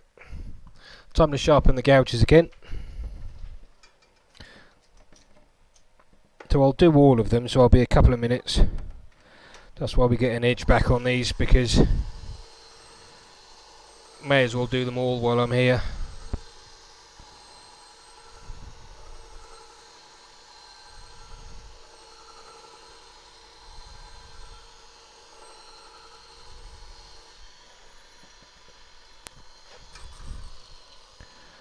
That's that one. Then we'll do this one. I do have a couple of other gouges, but they're 45 degrees and these are 55, my favourite. I really prefer using a 55 degree bevel than a 45 degree bevel. I find them a little bit more flexible, a little bit more... Is flexible the word I want? Not flexible as in bendy. That would be silly. Can't think of the word. It's not flexible, it's something else.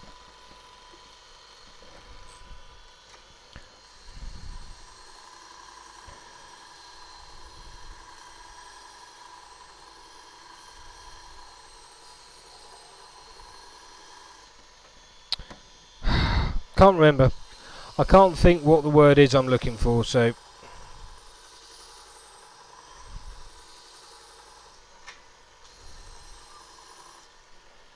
Here we go.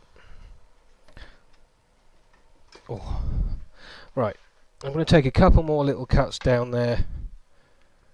And I'm going to zoom that out a little bit just to give you a little bit more of a variety in the shot, because that's by far and away the best angle.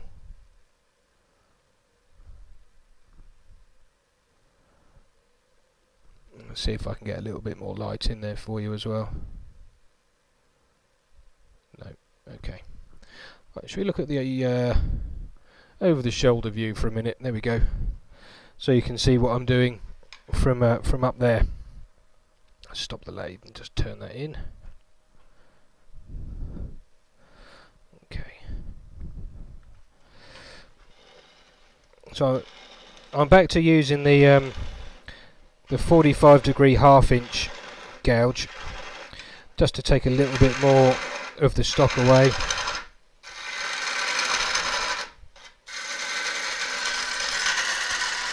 And it's getting quite deep now, this bolt.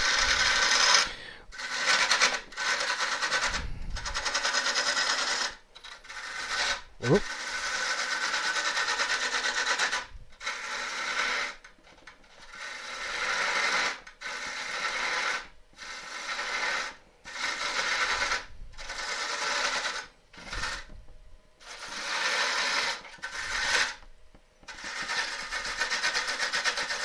Come on.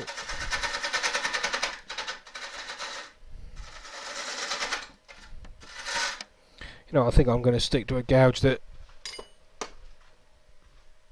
isn't taking advantage of my tired arms. There we go. So I'm back to a little 3/8 now.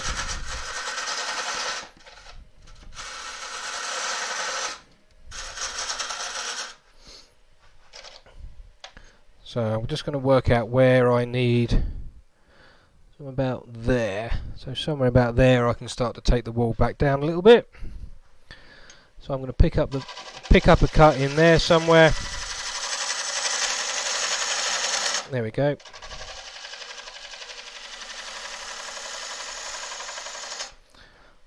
Take a little bit more.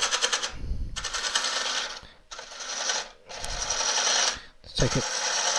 Oh, try that again. Let's take a little bit more out of there, and we'll just pick the cut up there for the wall. Steady as she goes.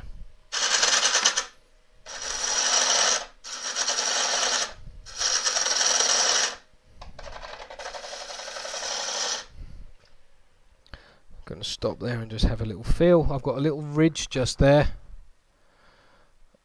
Yeah, I've got a little ridge just here, which I think is that white line there. Yes, it is. So I can pick the cut up from that line there. Just there. Now I can very carefully take a nice fine cut down there. Pick that cut up again. From there, just have a little feel. Yeah, that's alright. Now, wrong with that, Martin.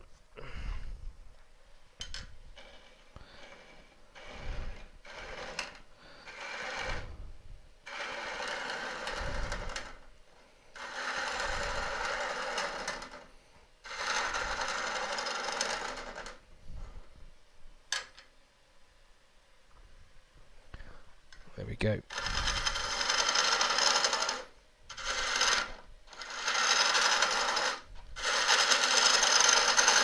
So I'm just taking a little bit more out the middle.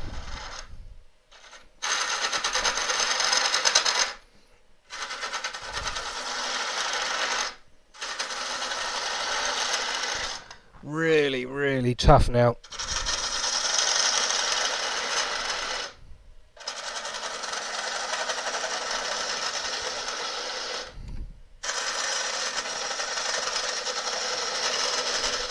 The tool's beginning to chatter a little bit on the lathe. It's a long way over the tool rest.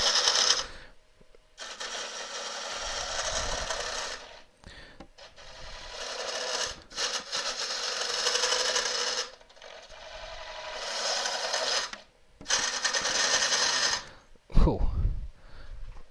Let's just change to the sharper one. Oh.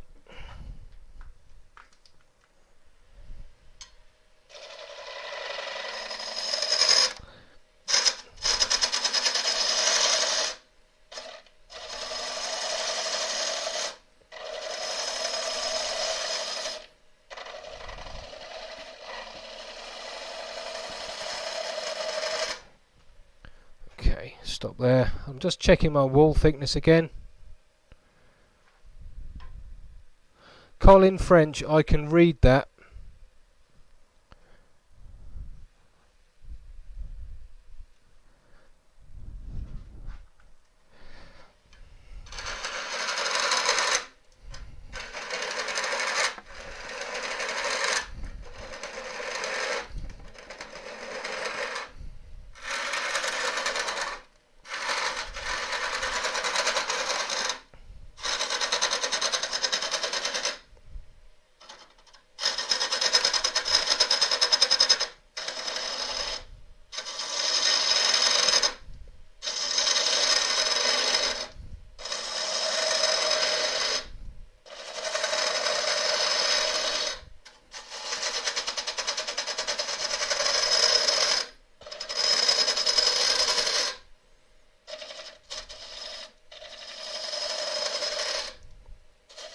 Nearly there.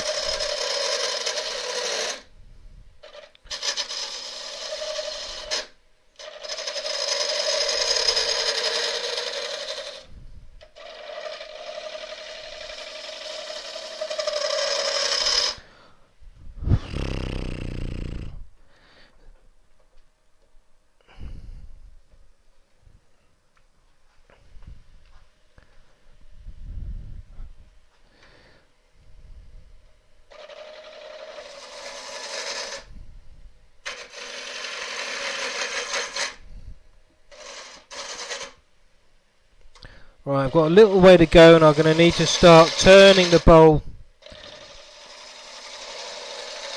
I need to start bringing the bottom of the bowl back in now. A little bit thick just here, so we can take that down a little bit. So I'll pick up a cut.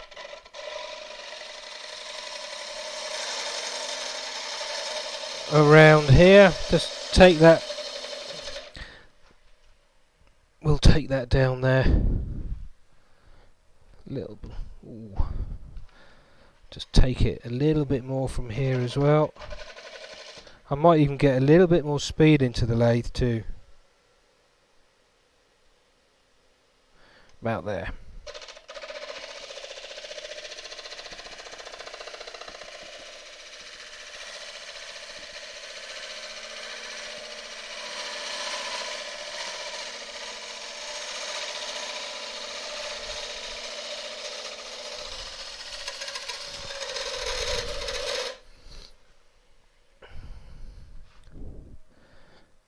That's better. That's much better.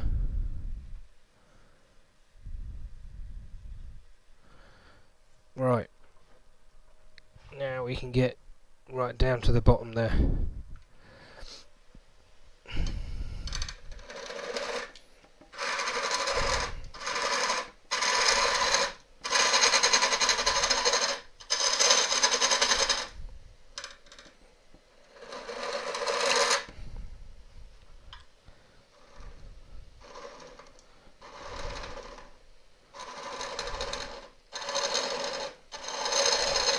Right, I'm going to stop and change to a different gouge again. I'm going to change to one with a 75-degree bevel, just not a 2-inch gouge. What am I talking about? Half-inch gouge with a 75-degree bevel, and that'll help me get. Oh. That'll help me keep bevel contact all the way down to the bottom of the bowl, because that's important, because although the gouge is messing around a little bit and chattering, I'm still cutting the wood here. It's not scraping or anything like that. I'm still cutting. Oh God.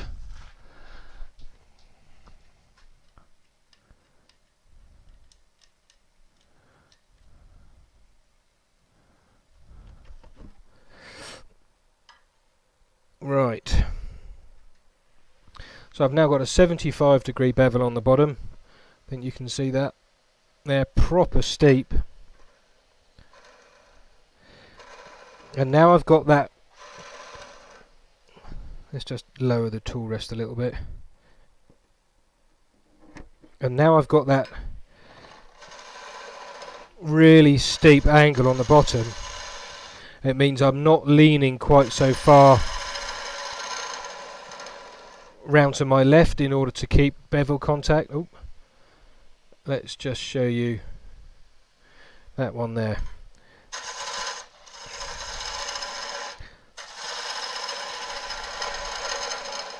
In fact, let me show you both of these. So these gouges are both in the same length handle, and if I put them both on top of each other, or both on top of each other, bevel contact is there and bevel contact is there. So you can see, in order to keep the bevel in contact with the wood with the 3/8 gouge at 55 degrees, I'm right over here, and the deeper I go, the further round I've got to come here, which means my hand is getting mighty close to the edge of the piece. But with the 75 degree bevel, I'm still a nice distance away from it. So let's go back to this and just get the rest of this, the bottom of this bowl turned out, shall we?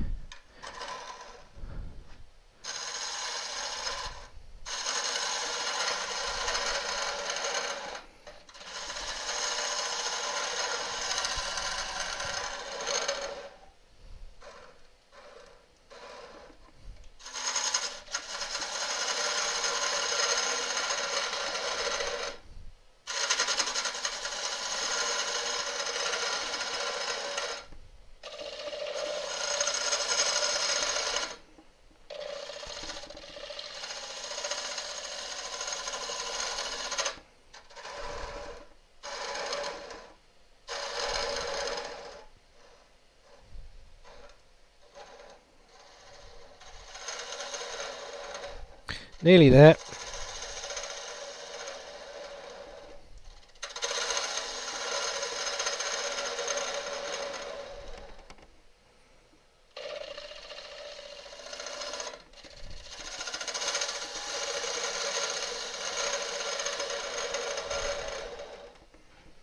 There we go. That's pretty much. Yeah, that's nice. Now I've got a couple of little marks just here which I want to pick up, and that will just thin that wall out just a tiny little bit, so I can pick the cut up in exactly the same way that I would do with a normal gouge. Just pick that up. Whoops, where is it? There it is.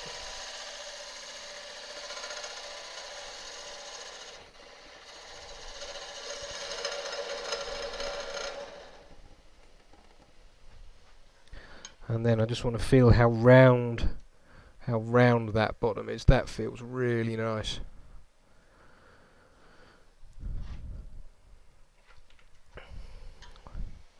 One more cut.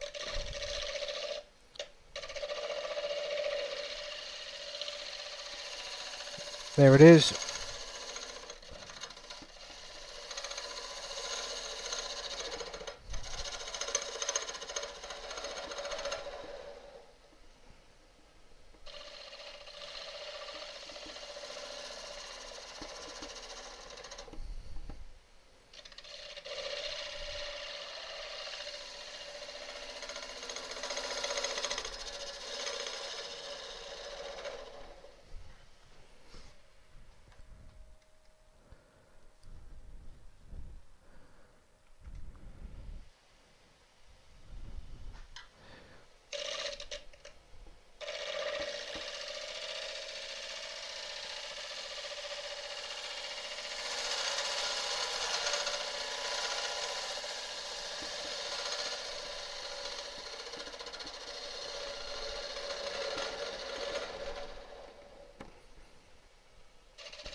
I think the edge is gone.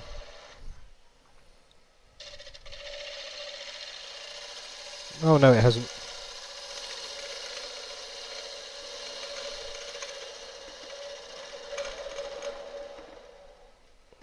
That's that the tool rest is at the wrong height. That'll do. That'll do. I'm not going to complain about that.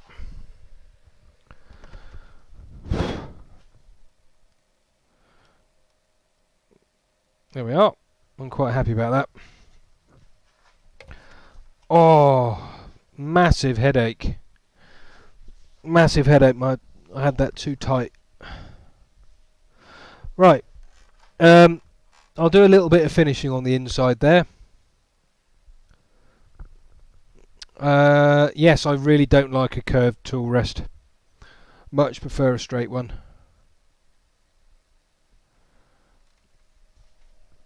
Right. Well, I'm going to do a little bit of finishing in there now. Not a lot. I'll essentially just smooth off the inside a little bit. And for the inside of bowls, I much prefer using a 55mm sanding arbor rather than a a 47mm sanding arbor rather than the other one, the 75. Right, let's just get this on.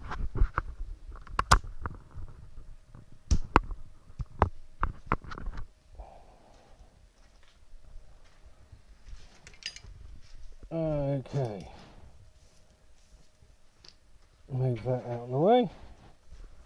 I am so chuffed with how that's turned out. Let's just zoom in a little bit so you can see.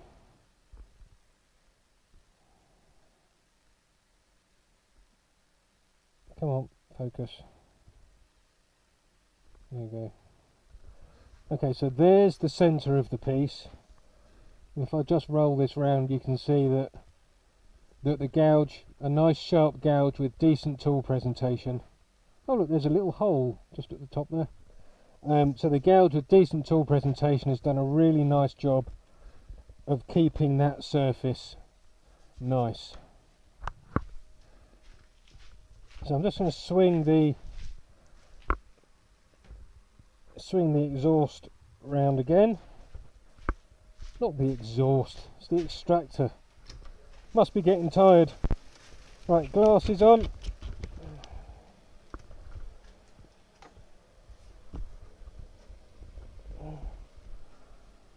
Okay, right, I'll zoom out a little bit. Slow the lathe down. Now I've got to be very careful because we've got spinny bits here.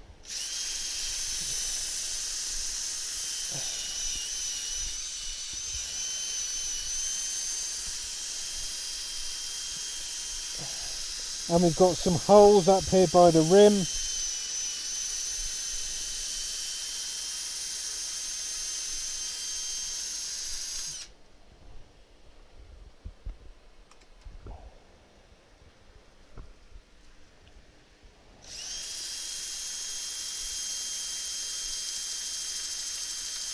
So I've got to be very careful not to get the disc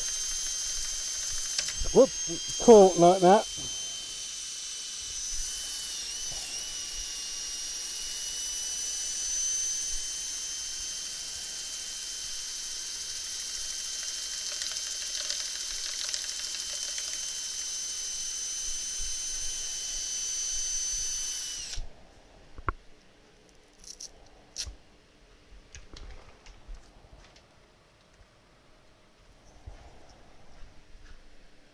So I'm just changing discs.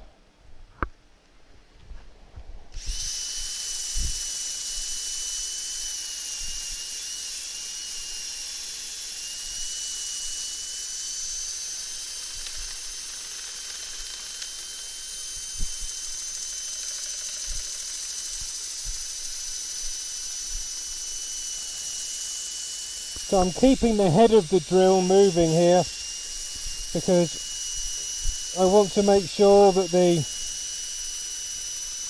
walls of the bowl remain curved rather than have any flat spots on them.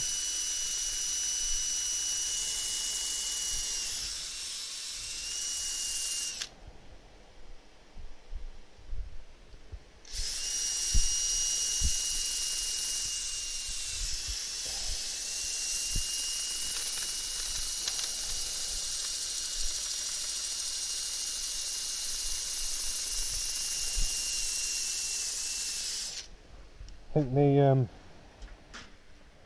the drill's about to die.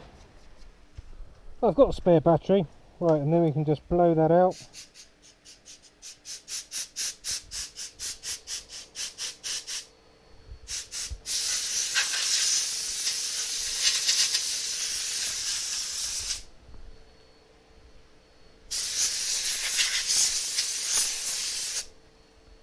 That is lovely. I want to do a little bit more work just up here, or rather just up here.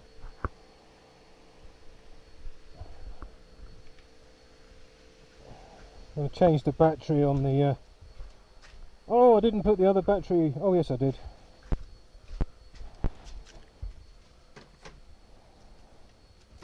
Battery's on the other drill. There we are.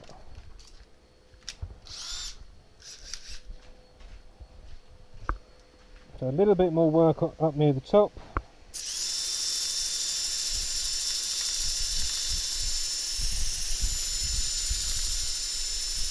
That's nice.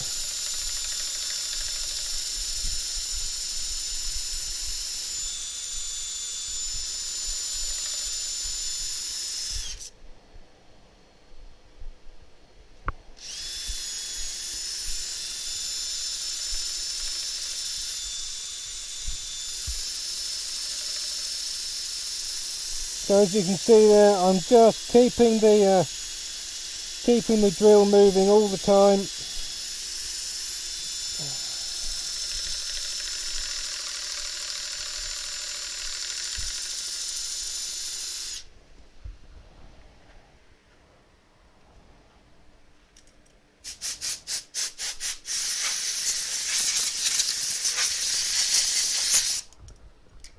That looks nice. Now one thing I have forgotten to do is just do some work on the rim. So I didn't do the rim, which I'm going to do now incredibly carefully, because the walls might be a little bit flappy.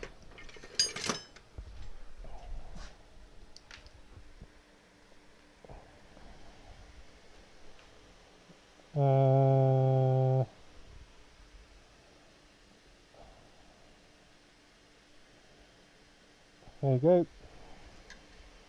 So I'm going to keep the handle a long way down here and just barely touch the wood. There's quite a lot of air here, so I'm going to put a little scallop in the top. Yeah, I was just checking you could still hear me.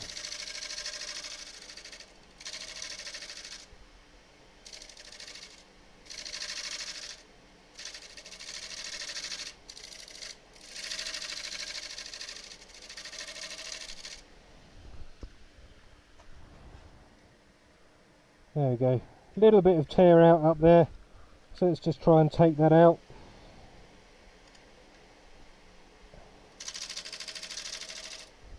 Might have to sand that out, unfortunately.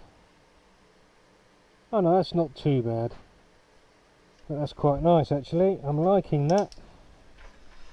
Now we can just see if we can sand that even more carefully.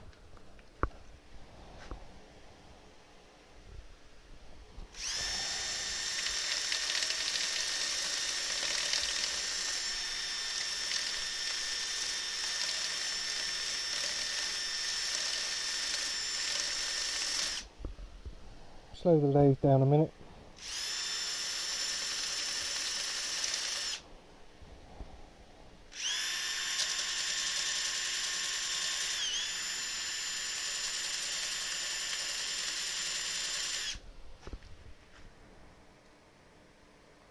Need a little bit more off there.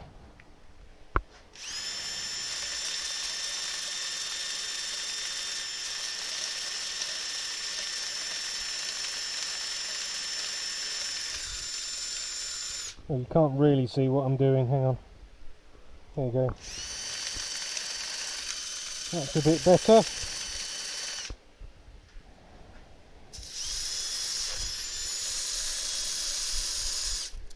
Oh,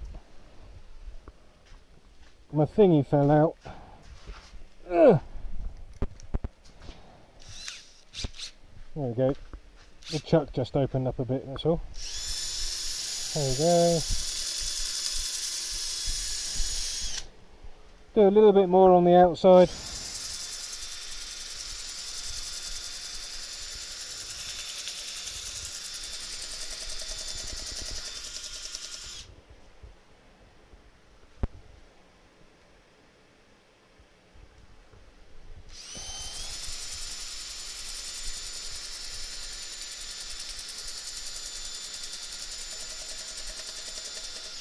There we are.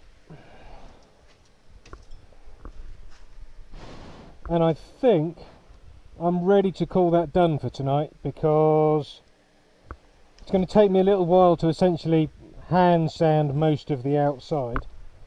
So if I just switch that off, put that down there.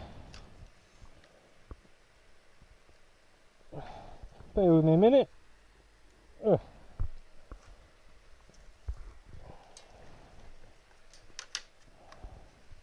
Where's my on and off button?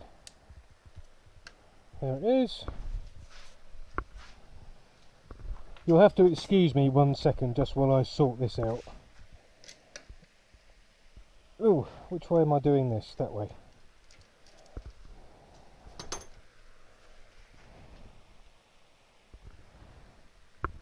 There we are. Push that up there. Move that into the middle, and hopefully that won't fall off. And we'll do that. And then pull that up there.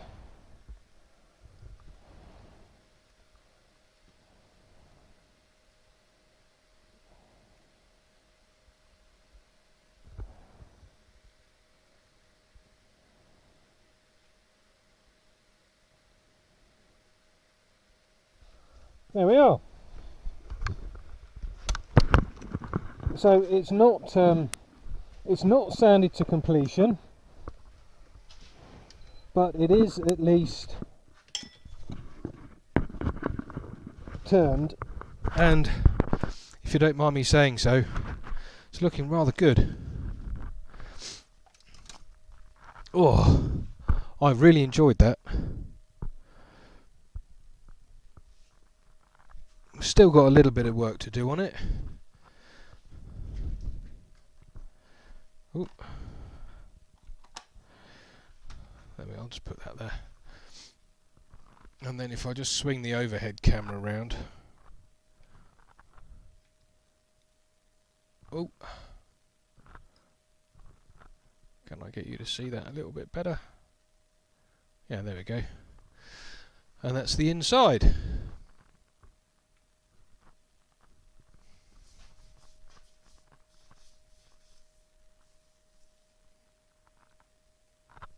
Yes, rubber dub wood. I'm afraid there isn't time tonight to actually finish sanding that.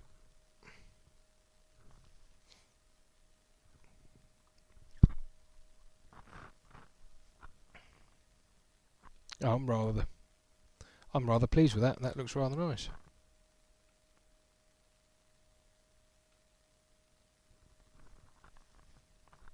Right.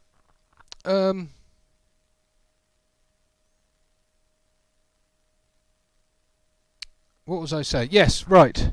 Yeah, well, there we are, everybody. And look, here's me holding it. So it is actually quite a large piece. I could even wear it as a hat. Sorry, I'm getting really tired. That was quite a turn. I thoroughly enjoyed that.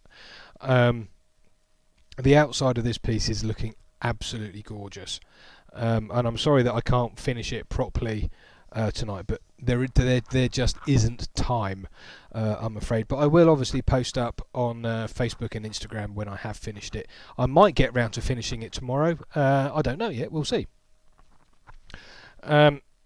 But for any Woodturning 360 members here, in about 10 minutes we're going to head over to Zoom for a little sort of after party meeting.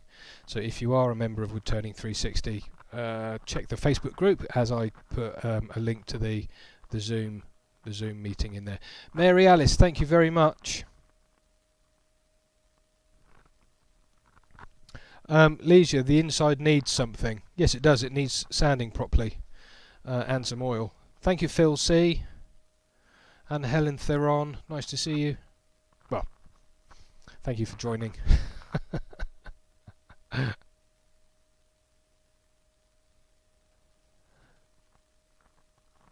Yeah, Brian, I thought multiple holes. Oh, no, not sure.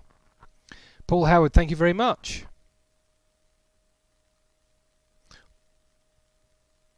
Right. I need to just fire up. Oh, tell you, I really, really enjoyed that.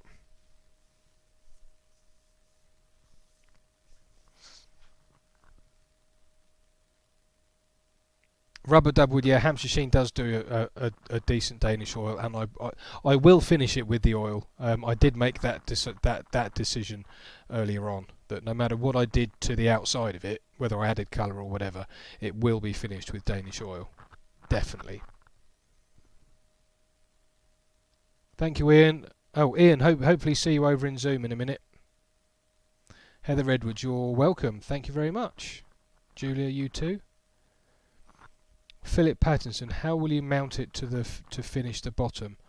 Philip, no, I can't vacuum chuck it. I'll have to use a friction drive or a friction chuck thing. Thank you, Brian Owsby. Thank you, Brian West. Thank you.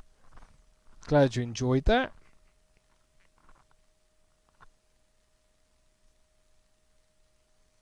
Rob CP, if you were to colour the outside, what colour would you choose? You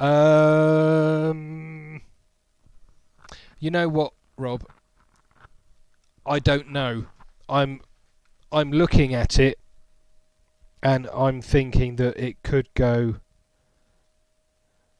any colour. Reds and oranges, blues and greens. It really could go any colour. But if I do decide to colour it, because there's still time, I would be very careful not to get anything on the natural barky wood bits.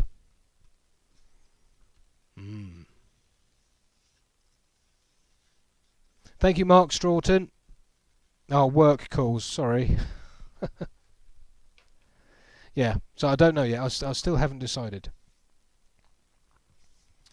So if there are any... oh, I'm going to take it off there before it falls off. So if there are any Woodturning360 members here, if you want to head over to the Zoom invitation, then feel free. And I will be there in a minute. But yes, I'm going to say thank you very much. Now, I'm going to be back on in 2 weeks' time, the 28th. I'm going to be back. I wasn't going to be back until probably the middle of August, but there's a couple of things I want to show you. And yeah, there's a couple of things I want to show you and experiment with, so you can see something else that I've been playing with over the last few weeks. And yeah, never mind. Thank you very much indeed, everybody, for joining me. I hope to see you all again in a couple of weeks' time. If you've left a super chat for me this evening, thank you very much indeed. I really, really, really appreciate it. And God, I'm really tired. I'll tell you, that was exhausting. The inside of that bowl was exhausting, but great fun. David Woolley, thank you very much. Thank you, Leisure, as well. Yeah, so I'll be back in a couple of weeks, and we'll be looking at metallic inlays and decorative sands and stuff like that, and we'll just have a little play, maybe do a little box or something like that. Rob CP, thank you very much. Thanks, Bob Hasty. Cheers, Oliver's Woodturn. Oh, Ed Oliver, thank you very much. Glad you enjoyed that. Yes, so in a couple of weeks, please join me for a brand new demonstration called Getting Inlaid. There we go, with decorative sands and inlays. So I'm going to love you and leave you, and I'm going to say a big thank you once again. It's been I really enjoyed coming back. Really enjoyed coming back to YouTube after about 4 or 5 weeks off. Thanks very much, everybody. Bye for now.